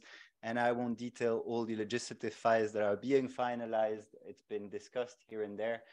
So I won't develop this. I also don't develop again what our calls are for minimum targets on 2040, but we also think that that culture of a trio in Europe, a trio of targets, should continue beyond 2030 to provide security for investors. Some of them are looking for security beyond 2030 already.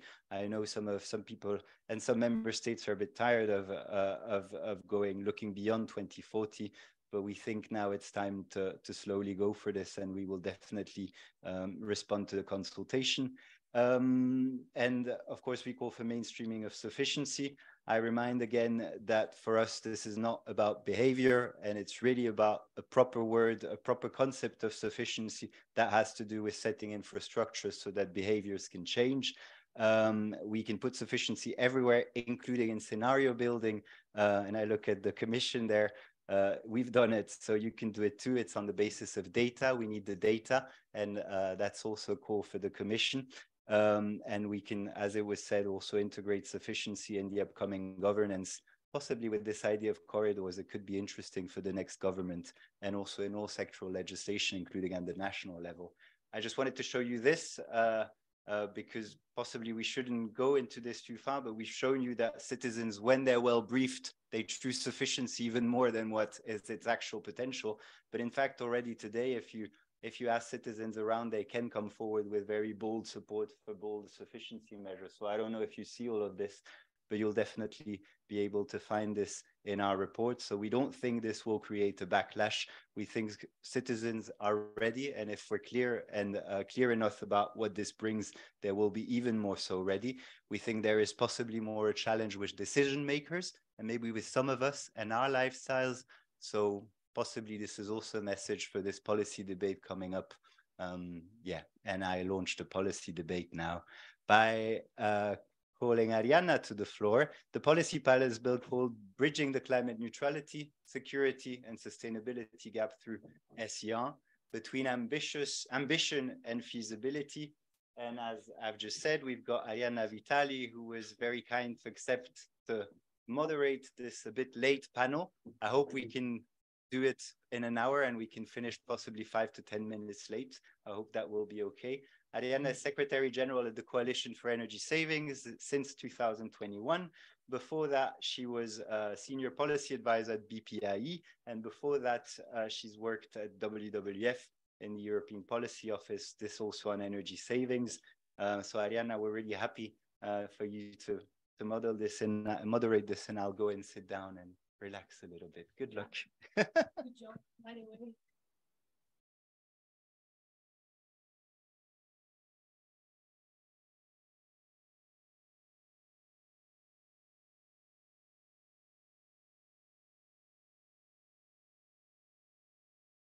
So while there are, thank you, Stefan, for this introduction. Thank you, everybody, for staying so late to this last part of the policy panel. My name is Arianna, as Stefan already introduced me. I'm Secretary General at the Coalition for Energy Savings, which is a Brussels-based association that brings together business representatives, civil society organizations, local authorities working on energy efficiency and energy savings. We were very much looking forward to the Clever projects as a coalition, and really looking at the findings and the recommendation of these very interesting scenario buildings. And after the presentation of today, I think there are 3 points that have been reconfirmed. One is that saving energy is definitely necessary and possible, and there is a huge potential both for energy sufficiency and efficiency, and this action on demand side is needed to ensure renewable energy penetration. Second, as the Clever project show, there is no time to lose, and action needs to arrive as soon as possible to ensure that long-term climate goals are met. And finally, that of course we cannot leave citizens behind, but actually equity and fairness must be at the heart of this energy transition. So we will discuss these points and many others with a wonderful line of speakers. So let me introduce first MEP Jacob Dalunde. Please come on floor. Jacob is member of the European Parliament for the Swedish Green Party. Is member of the ITRE Committee for Industry, Research and Energy. Then we have as well Robert Nui. I see him coming. Robert is working for the European Commission, the DG Energy, and is deputy head of unit for the energy efficiency unit, so responsible for the energy efficiency directive implementation and for the efficiency first principle. We have as well another colleague from DG Energy, who's Clément Serre. Clément is an economist working on modeling issues at the Chief Economist Unit of DG Energy. Yes, we can have Ursula here. So Ursula, please come on the floor. Ursula Woodburn is director of the EU office of the Cambridge Institute for Sustainability and Leadership, and also director for the Corporate Leaders Group Europe, which is a platform of leading businesses working to support the transition to a climate neutral EU. And finally, we have Dimitri Vergne. Please welcome on stage. And Dimitri is team leader sustainability at the BEOC, the European Consumer Organization, where he oversees the organizational work on circular economy, consumer information, and fight against greenwashing. So thank you all for coming. We are a bit late with the panel, so I'll ask you to be brief in order to have a good exchange and also to take questions from the public. I see that you have been very active in the last session, so I hope you will be so active as well for the policy panel. And I would like to start with a general question.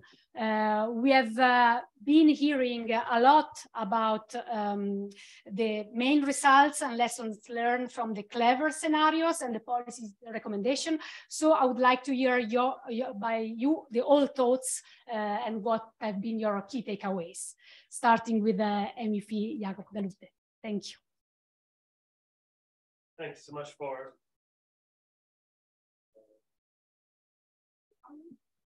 Thank you so much for having me, and it was very interesting to listen to the presentation.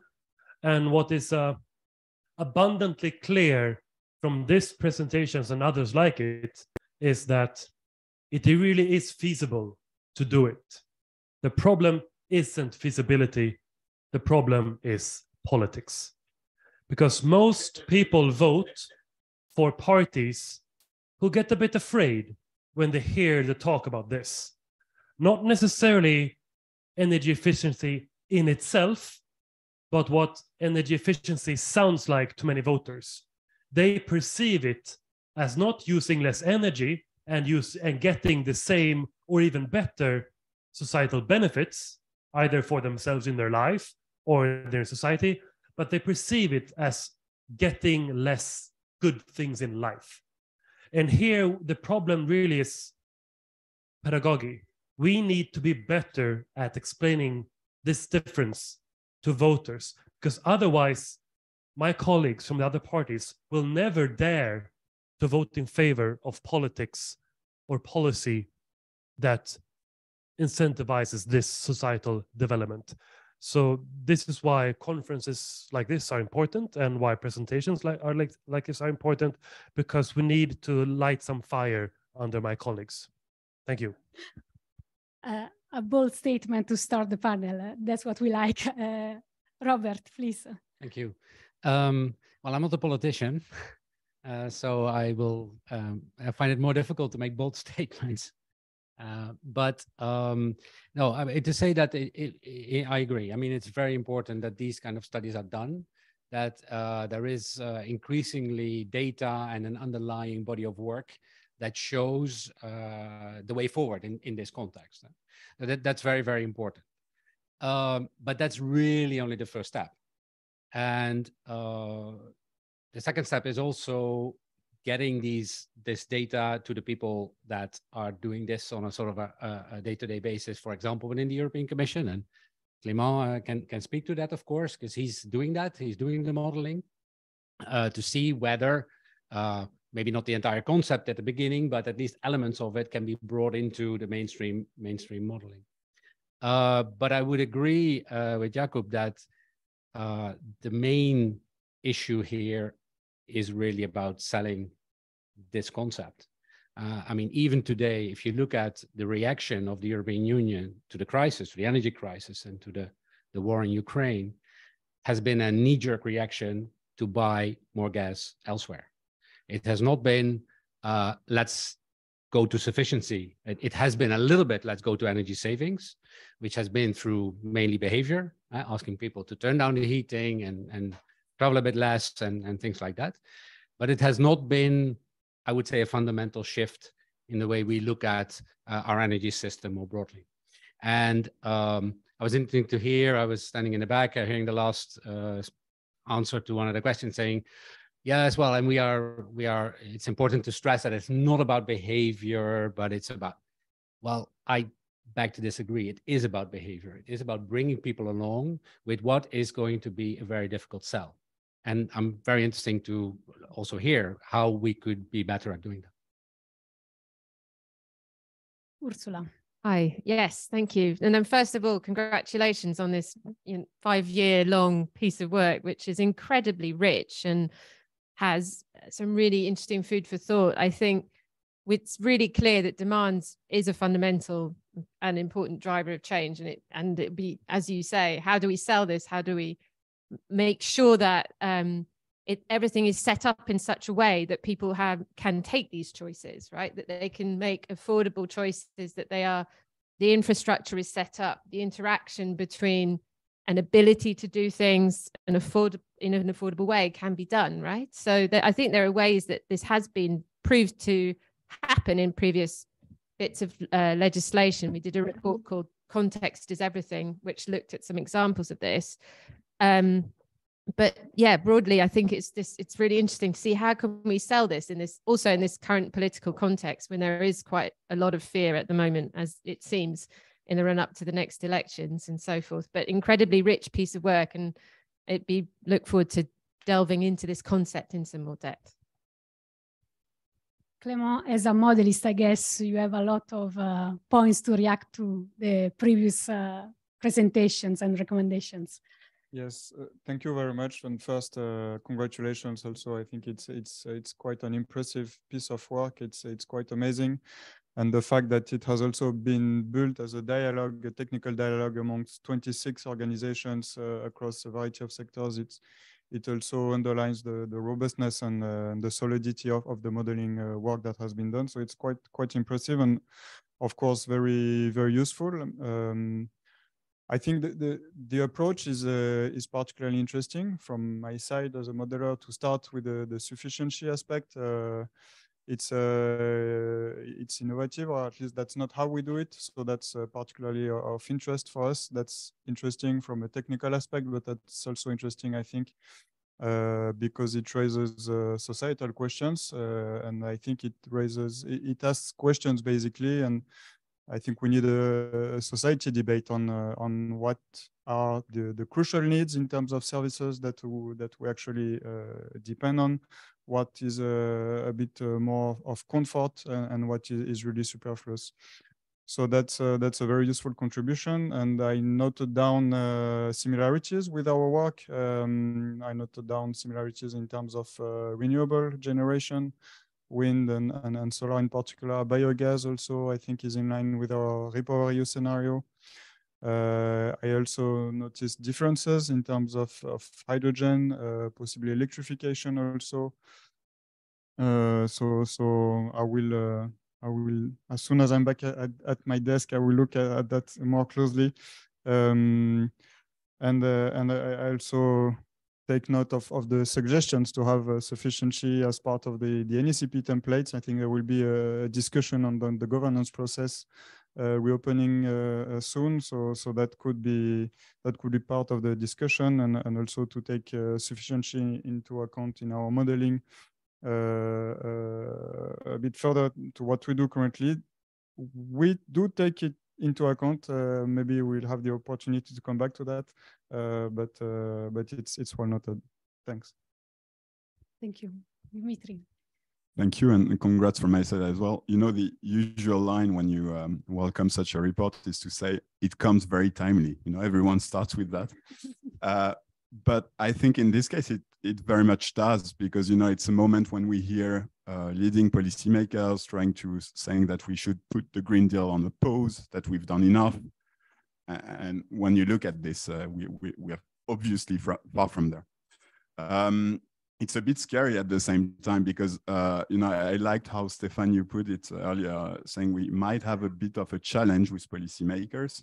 That's a nice euphemism to say that, that we have a lot of conviction work to do. That being said, from a consumer organization perspective, I very much welcome the part on the infrastructural changes. You know, you very much hear less and less, but it's still very much present as a narrative, that there is a lot for the individual choices to do, that there is a lot of individual responsibility in the transition, etc. And this is true. But what you clearly show here is that these individual choices are entirely framed by infrastructural constraints. And so our usual line at BEUC on this is to say that for the sustainable alternatives to succeed, you need to make it first available, then affordable, and third, and it's very important too, if not you're only talking to the activists, also attractive and convenient. Another thing which is important, I think, is that you stay clear of the technological illusion. You know, like you mentioned, for instance, CCS. In our world, it's the same. You know, like when you hear policymakers talking about e-fuels for cars, for instance, or hydrogen for heating, technologies which make absolutely no sense for individual uses, but do make a lot of sense for others. So we need to prioritize that. And last, maybe in terms of policy implication, I think it's time for delivery. And I think we've done quite a lot over the last few years, and we need to acknowledge that. The Fit for 55 package is not over yet, but we've done a great deal of progress. Now we need to deliver on the ground. And I'd say one challenge for the next commission, but also for member states, for region, every governance level, is to make sure that the changes that we're impulsing are reaching people in need, middle income, lower income people. And so we need to think of schemes which prioritize the access of these people to the benefits of the transition. Now I'm thinking, for instance, about the French debate on social leasing for electric cars, which is an interesting one. All the schemes about how to support renovation, this is really an imperative. Thank you, Dimitri. And I think there are some common themes that have emerged from this round of questions. So I would like first to go back to you, Jakob. Dimitri mentioned that consumers need support to embrace these structural changes. You have been working on infrastructure quite a lot recently. So I would like also to hear from you, how do you think it's possible to move to structural sufficiency? What are the dedicated infrastructure and policies that can be put in place, and what are the recommendations that you can take from the Clover project? So from my experience, implementing policy that promotes energy efficiency is usually politically much more difficult than it actually is to do it later. One example is in Sweden, we used to heat a lot of houses with oil. And then we implemented a carbon tax to reduce the use of oil in heating houses. And the reason for this was multiple. One was climate, but equally important was a fiscal reason. The government wanted to raise revenues. A third reason was actually to reduce the vulnerability to price shocks in the prices of oil that would then hurt vulnerable households. And this was politically very, very difficult to implement it. But after implementation, it was so much easier than we thought it would be. The use of oil in heating houses drastically reduced, and the revenues that was raised by taxing oil was used to lower taxes for lower income households, and also to subsidize the implementation of technologies that was used to substitute oil. And then after the decision was taken, it was actually politically very popular after you've done it. And there's so many examples from this where it's difficult to do it politically, but then it's very easy to actually continue upon it. This is why it's so important to raise awareness on these issues in political campaigns and support politicians who are in favor of policy that enables energy efficiency and the policy to implement it, because it's very difficult politically to dare to do it, but it's actually much easier when you follow up. And in terms of infrastructure, we're currently working on the 10T, which is the European framework on investing in infrastructure. And here it's so important that we stop wasting tax money on building infrastructure that is inherently inefficient, such as roads.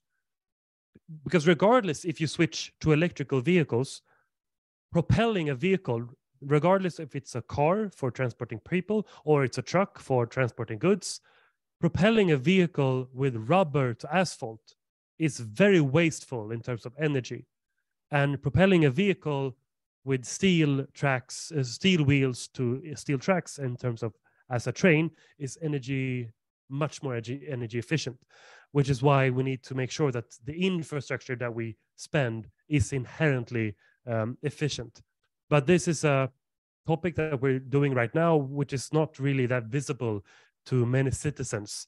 And this is why this needs to be more, there needs to be shined a light more on the decisions that we take on infrastructure, such as 10T.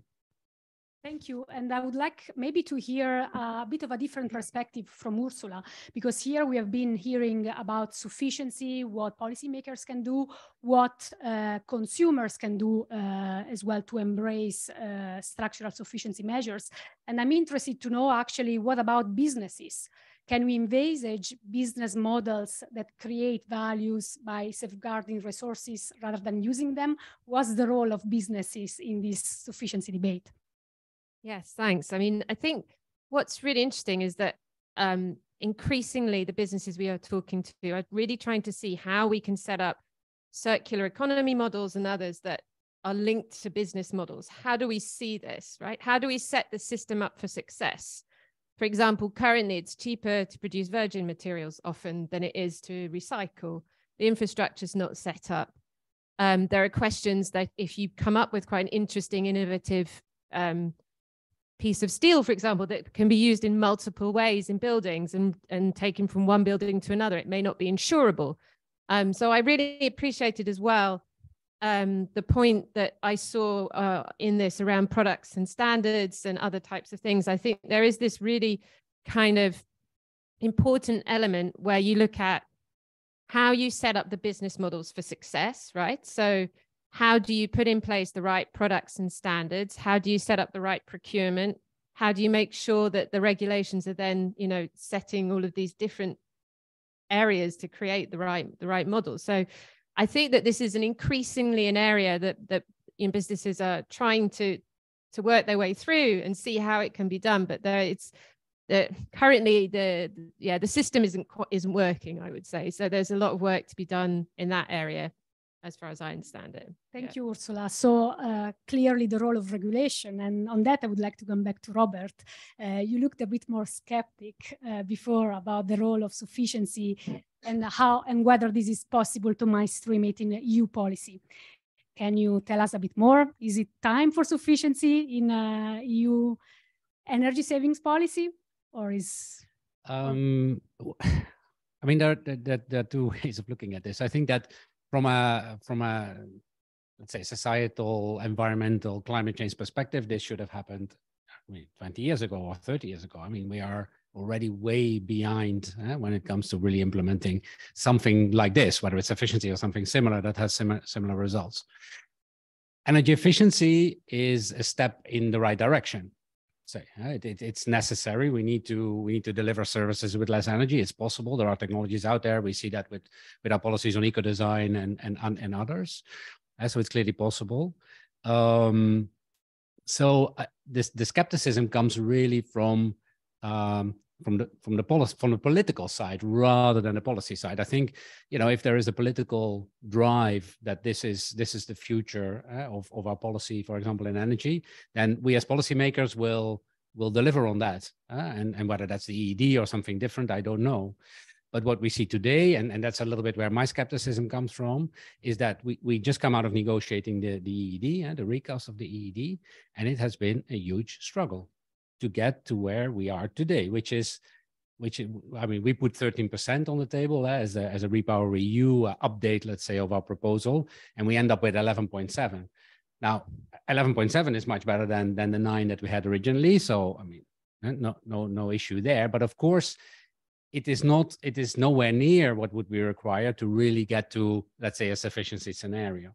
So the pushback is big, and I think that we have to face. I mean, that's the reality. So there is a lot of work to be done to really convince politicians, as Jacob was also saying, that this is the road towards the future. Thanks, Robert. And I turn now to Clémence. You mentioned that already how to include sufficiency in scenarios, saying that you would maybe give more details later. We understand from Robert that is not necessarily easy, but are you somehow taking into account sufficiency already?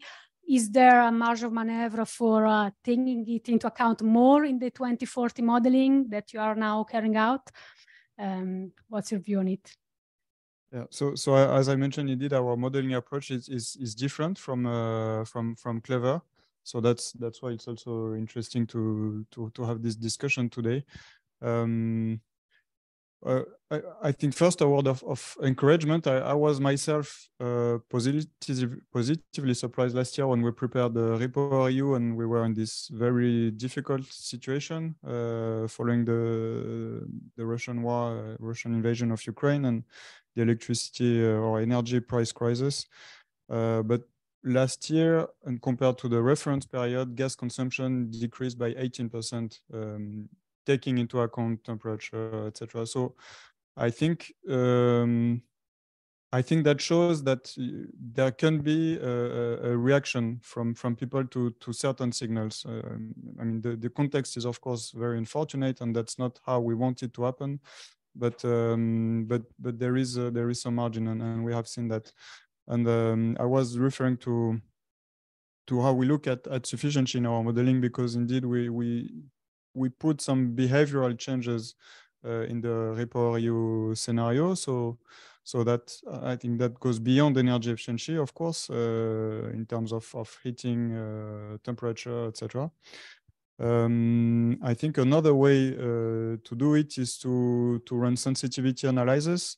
So you could have a central scenario or policy scenarios, and then look at the sensitivity of those scenarios regarding behavioral changes, or what I think is similar to sufficiency. And I think that gives an indication of the robustness of the pathways and also the different options in terms of I don't know, it could be heating temperature, air conditioning, diet, mobility, etc. So there are different ways to do it. We do it. I think we can, of course, always improve, certainly. Sorry, I'm trying to make sense of the points I noted, because I'm stepping in for my colleague Bert Saven, who unfortunately couldn't make it. Yes, and I think there are many reasons why we have different results in terms of the scenarios, in terms of electrification of hydrogen, but maybe we can keep it for the drinks. Or for the questions, if people have a special interest. And finally, maybe Dimitri, I mean, we are keeping here a bit about this dichotomy. Are policymakers ready? Some of them, yes, some others don't. But what about consumers? Are consumers ready to embrace sufficiency policies? And if not, what would they need to embrace them? Well, I mean, that's another key takeaways of the report for me. It's that it's addressing some misconception about what sufficiency is. Like many policymakers like to associate sufficiency with deprivation, hardship, when in fact, when you boil it down, to individual sectors, halving commuting time, making sure you spend less time in your car and more with your family and friends, making sure that you have you can heat your home with less energy. It's just common sense, and people are very much ready for this. And you see that also in the polls that you did in this. What I think is key is to make sure that people have the means to do so. Again, infrastructural changes. So it's about providing people with the right infrastructure to do so. We mentioned housing renovation. You have quite ambitious objectives in there. We know we have a massive workforce issue, and that it will take a lot of efforts to make sure that we have enough people to deliver the amount of insulation works that we need. Jakob mentioned TNT. It's a bit of a hidden policy, but so important in terms of what you can do for cross-border travel, but also commuting, etc. So, you know, this is all the work that needs to happen, and people, I'm sure, are ready for this. Thank you. I think before opening the floor for questions, I would like to touch on another topic that has been discussed already in the previous panel, and it's about 2040 targets. Of course, we have been hearing that 2030 targets are not over. Actually, we are just starting, and we need to start to delivering them. But of course, there is already modeling going on, and the European Commission looking very strongly for a target for 2040 for greenhouse gas emissions. And I was wondering whether you could reply to the question on how do you see the 2040 architecture. Until now, of course, the current architecture is based on a trio target, a target for energy savings, one for renewables, and one for greenhouse gas emissions. In your opinion, is this target architecture, what do we need as well for 2040? Do we need something more? Do we need something less? What are your views on it? And who would like to start? Yes. So I think clarity for long-term planning is underestimated. If you compare, I'm going to talk more about Sweden since I am from Sweden. We have, as I mentioned, a carbon tax, which we generally take decisions upon year for year. So in the budget, we say, well, what will the carbon tax will be for next year? And sometimes we increase it a bit, and now we have a conservative government, so they decrease it a bit.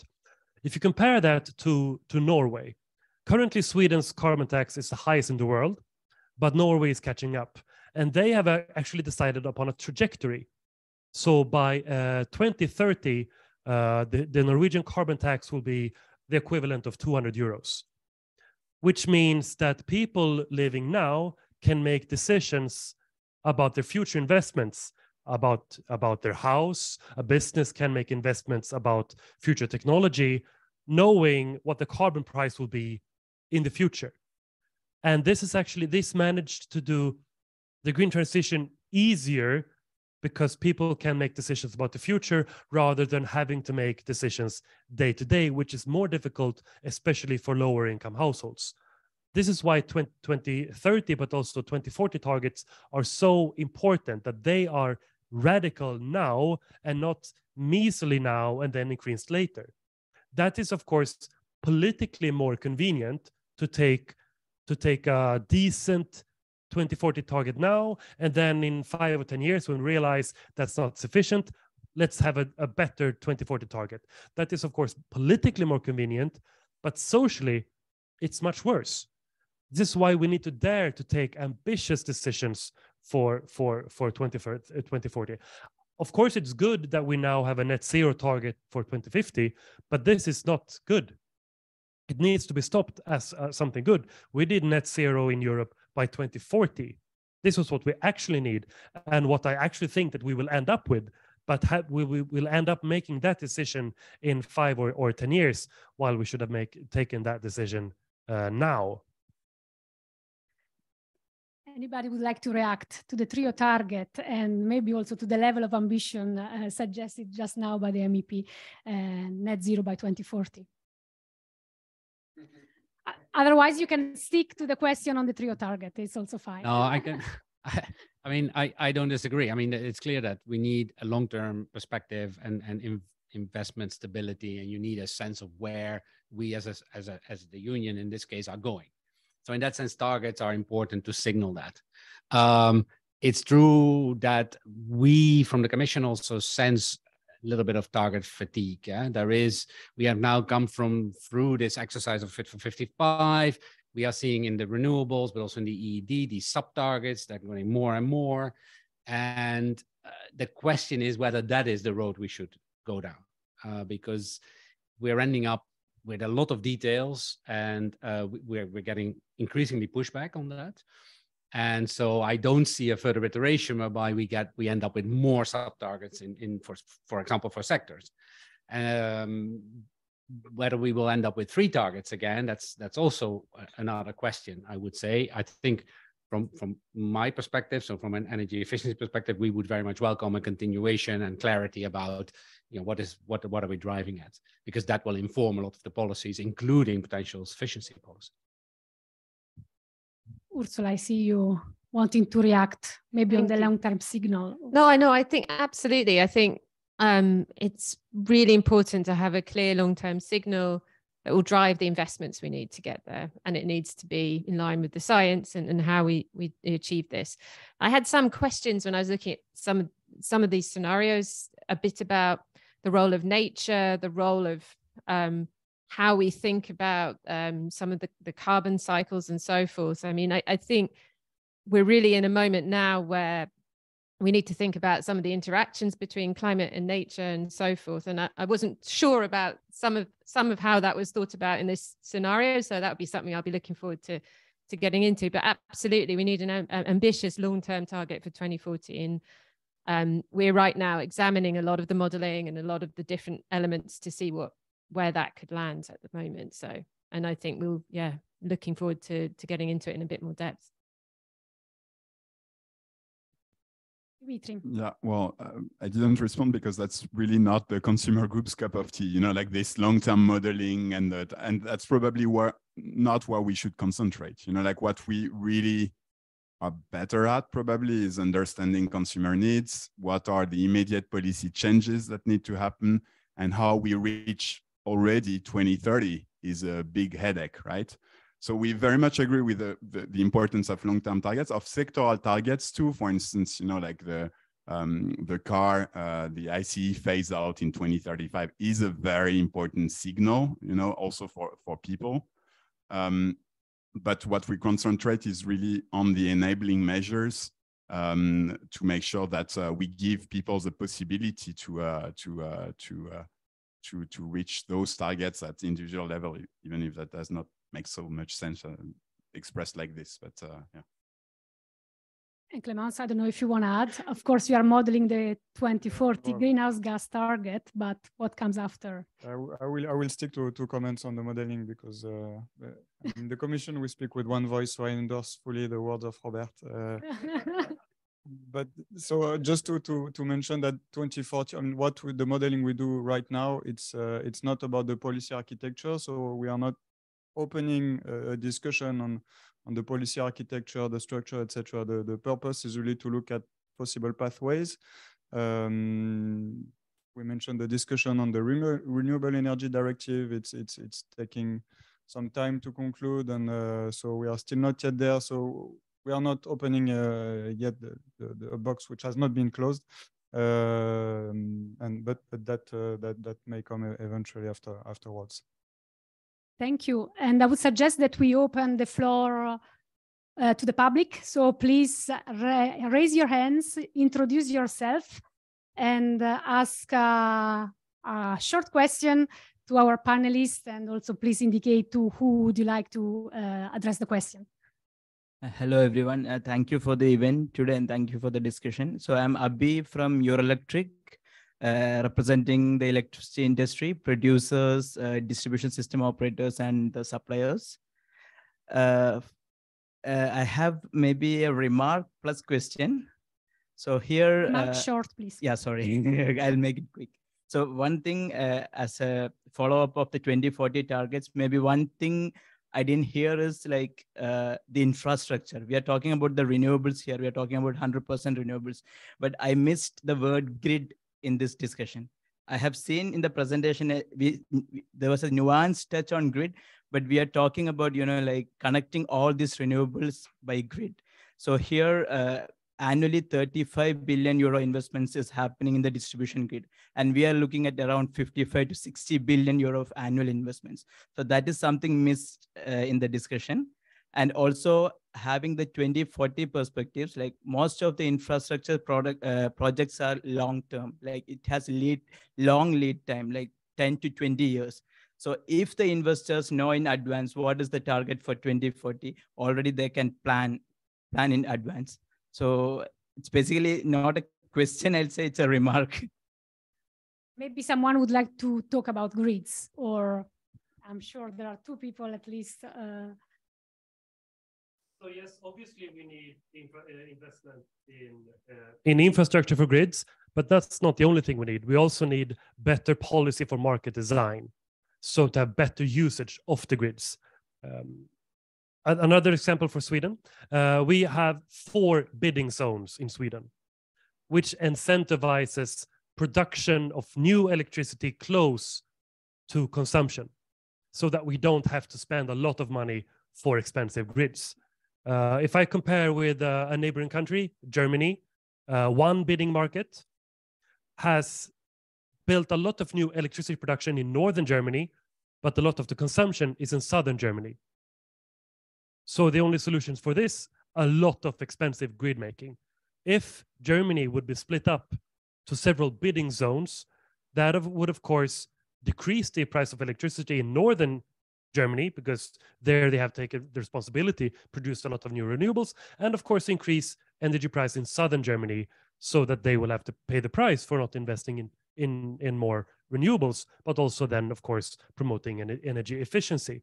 This would also benefit southern Sweden, because we are linked to northern Germany, and we have a quite high price in southern Sweden, because not because of the lack of electricity, because we sell it to northern Germany. And if larger parts of Europe would be have more bidding zones, then this would promote more production close to consumption, and we wouldn't have to spend so much money on expensive grid making, which also have some environmental impact.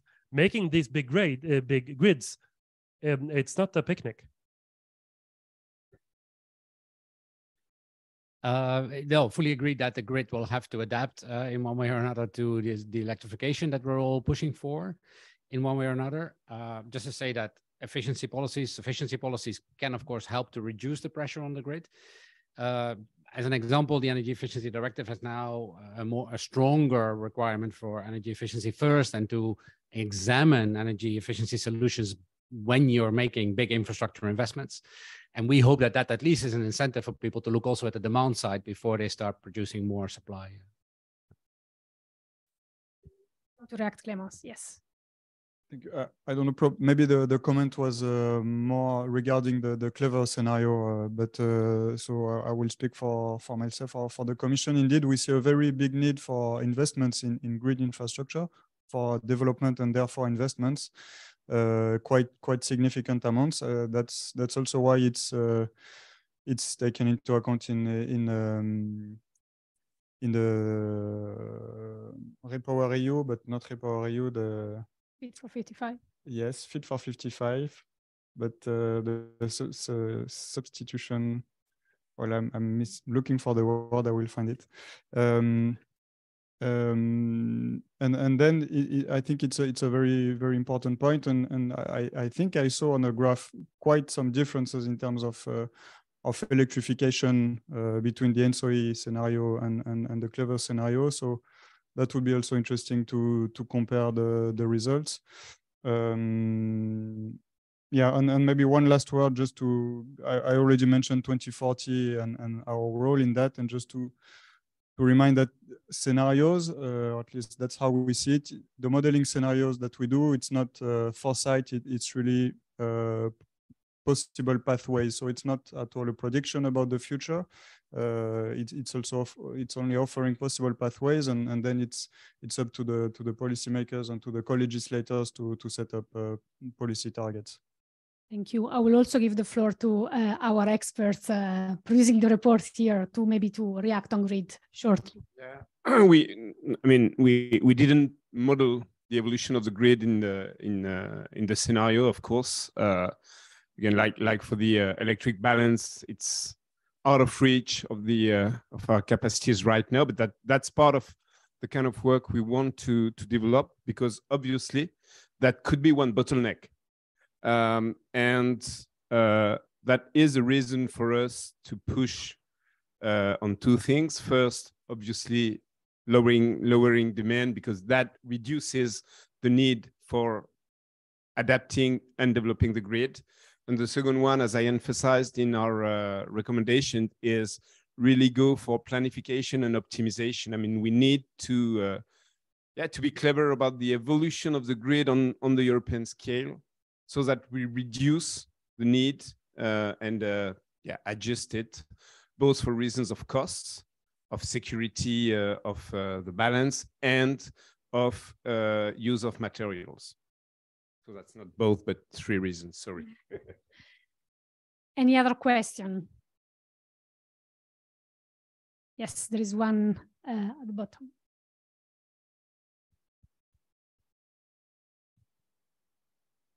Good afternoon, Jean-Sébastien Brock from IECP. Thanks a lot for all the very interesting presentation, the scenarios and the good discussions.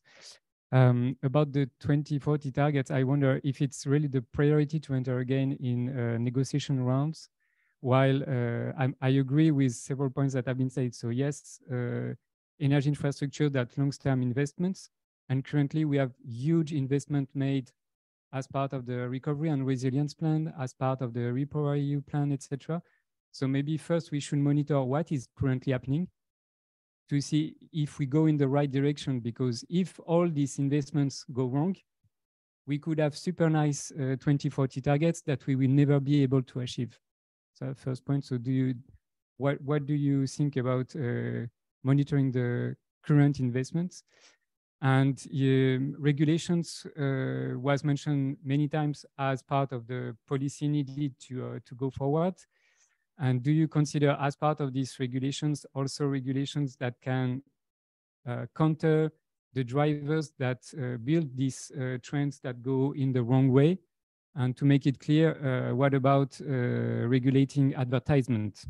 And I'm sure that Negawatt can share the French experience about trying that and how difficult it is. Maybe Dimitri, you want to start with that? Yeah, I mean, it's true. Like, very good point on advertising, and because like it's a bit ignored, or like not really regarding as the essential piece compared to infrastructure development, strong sectoral regulation, etc. But it's a full part of a more sufficiency-based society offshore. The Commission has done some nice things on this with, like new proposal, which probably don't go far enough, but on fighting greenwashing, on making sure that companies do need to substantiate their green claims, while at the moment it's a jungle. On maybe, and that's something what we are calling for, banning the most controversial claims from the market. For instance, carbon neutral. A product can never be carbon neutral. So this has, of course, a key role to play, and maybe we need indeed to go further than that. There are organizations saying, fossil fuel companies should not be allowed to advertise anything, for instance. This is a fair debate. I am not saying we have a position on this, but this is something that probably deserves a policy discussion indeed. And on the first point, anybody want to react on tracking, monitoring progress for the 2030 target, and how we ensure that the investments are used and are in the right way as well for 2040? Yeah, I mean, I think it's not an either or. I mean, it needs to happen both, of course. So on the one hand, we are monitoring through the NECPs and through the governance process. We are monitoring what member states are doing, or at least what they are planning to do. We are looking at investments, at least when they concern European level investments, I would say. It's much harder to get a grip on what the member states are doing at national level. So I think in that sense, yeah, I mean, the 2040 target is mainly driven by the climate law, but they need to revise it to look at this intermediate trajectory. That doesn't necessarily mean that we will immediately also revise energy efficiency and renewables directive. I mean, we have really just adopted, or well, agreed almost these pieces of legislation. Any other questions from the floor? Oh, wow, there is two. Lorenzo here on the left, and then the second person at the back, and then I think we can close for the questions from the public.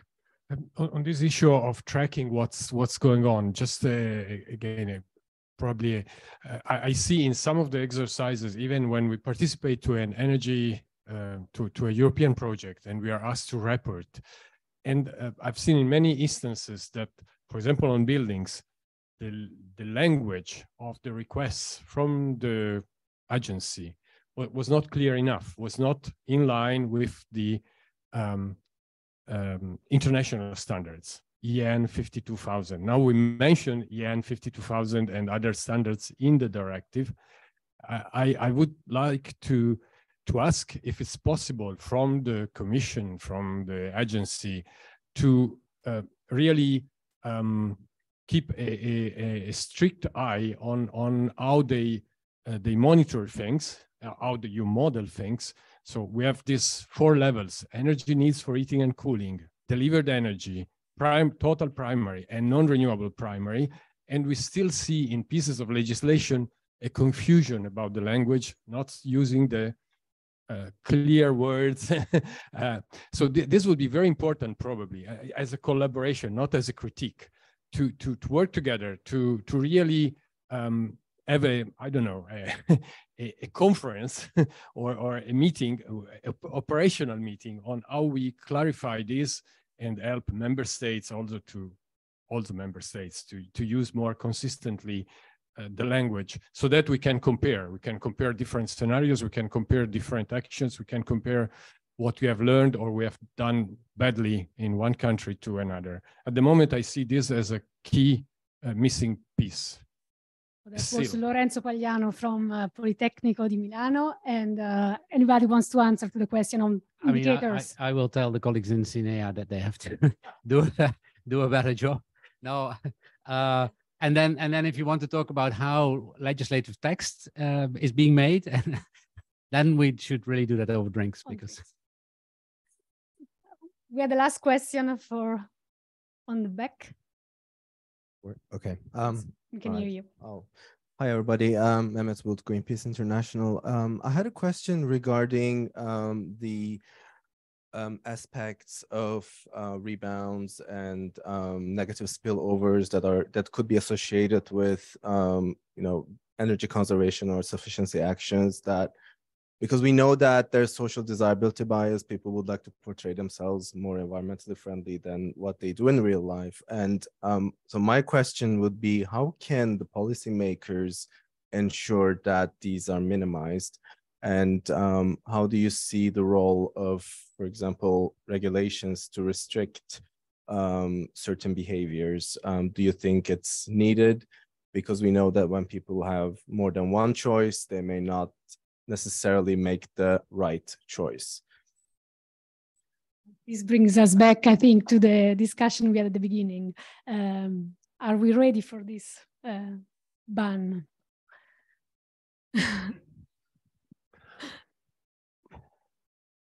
So I think what we need to realize that this is partly, this cannot be only talked about as environmental policy. It also needs to be talked about as social policy, as so many lower income households don't have the opportunity to make the investments they need to reduce their own environmental footprint or electricity consumption.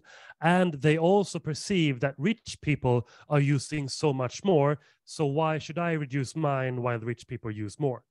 And here we come to also the problem with only using pricing mechanisms, because poor people perceive it as rich can just buy the way out of it, which is why we need a combination of a pricing mechanism to reduce the usage of energy that also raises revenues that you can use to fund programs to help poorer people make the investments.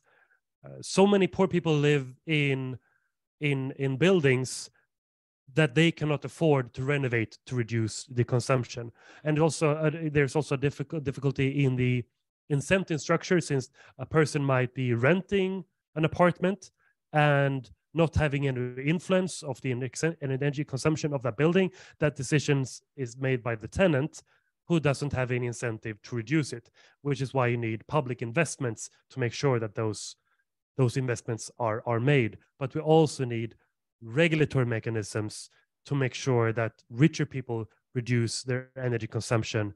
And here the pricing mechanism isn't the only way they can use that. You also need regulatory measures to do that.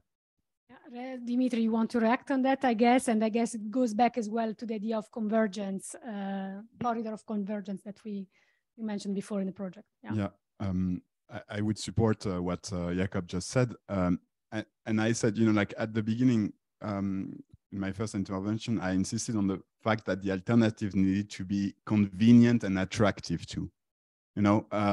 So if you only, for instance, travel, people are taking flights to go to a holiday place, maybe they could abstain from that.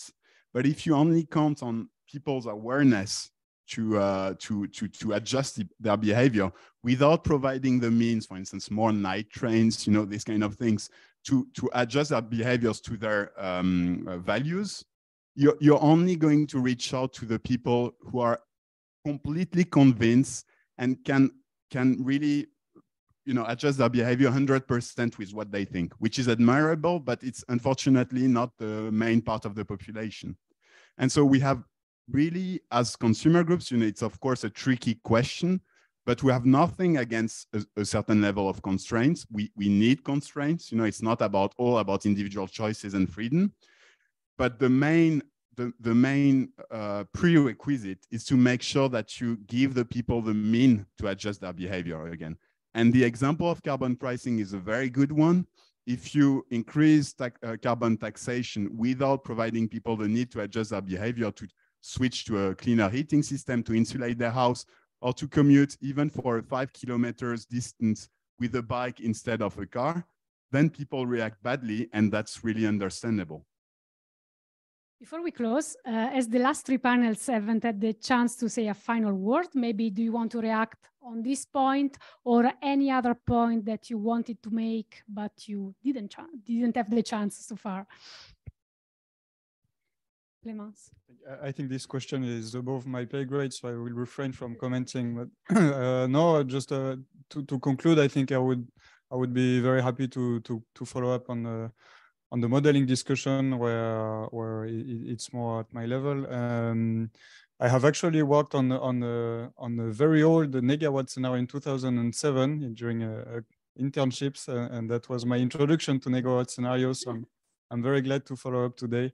Yeah, looking forward to meeting you next time. Thanks. Thank you. I'm sure you will have friends for discussion at the cocktail. Yeah, Ursula. Oh, thank you. And I really agree with Dimitri as well, what he was just saying there. So it's this combination of enabling factors, of making things convenient as well, of looking at the infrastructure and sort of considering as well many things to do with, targeting policies at local levels, considering local contexts, thinking about how you talk to people in different ways, who's telling them different things. I mean, there's such a sort of wide variety of ways to tackle this. And I think, from a business perspective as well, I think it's really about how we build this momentum, these enabling conditions, this consideration of the long term, and how we invest in it. It's all bringing it all together, I think, is the way forward. Thank you. Robert? Yes, I mean, regulations clearly do have a role to play. I mean, that's obvious. But at the same time, we see, as an example, the reaction to the proposal for the EPBD and minimum energy performance standards in some countries has really been used, and I would say abused, for political point scoring. And that is pointing to the real problem here also, I think, with, for example, sufficiency, that you can say how, very often, well, this is about infrastructure, this is about enabling, and I fully agree. But it is easy to take that and turn it around and say, you are now going to restrict my choice, you are going to restrict my way of living, while other people can afford that. And so there is a huge risk, I believe, for social pushback. And we've seen this already with yellow vests and other examples where this pushback can be very strong and turn violent even. So I think we also have a responsibility there to prepare, I would say, the world, right, or the European Union and consumers and citizens for some of these things that we believe are necessary, but will be difficult. With that, and before leaving the floor to Stefan to conclude, let's give a round of applause to our fantastic panel. Thank you. And to Arianna for this great moderation.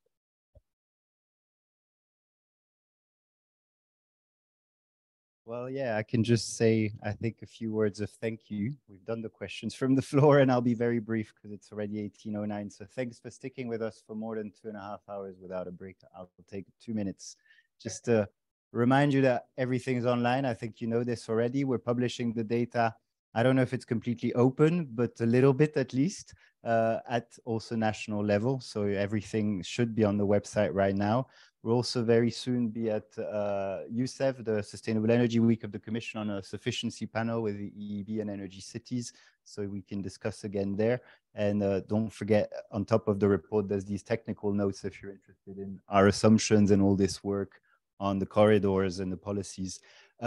Very quickly, I just wanted to tell you that we're basically not finished the work.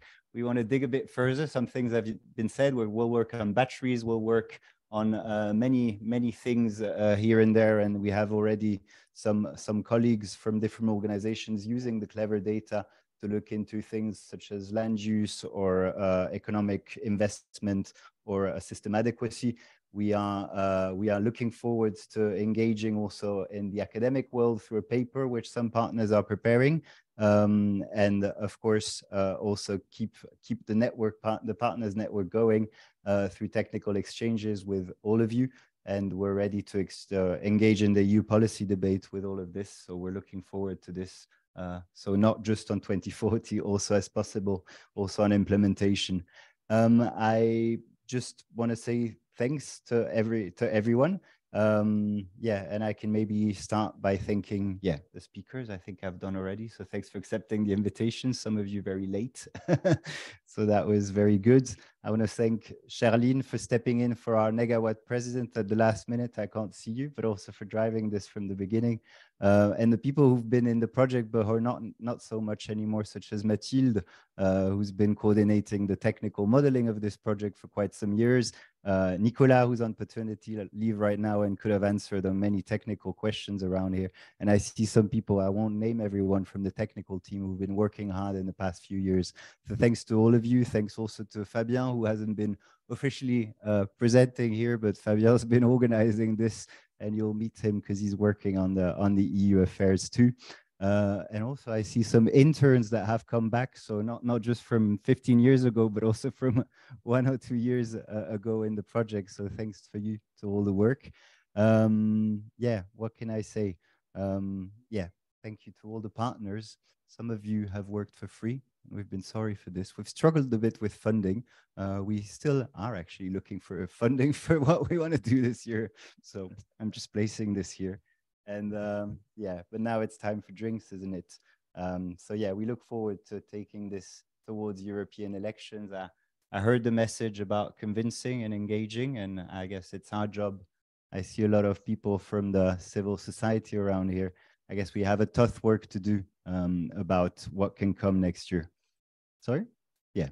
So let's have a drink now. We can talk this informally.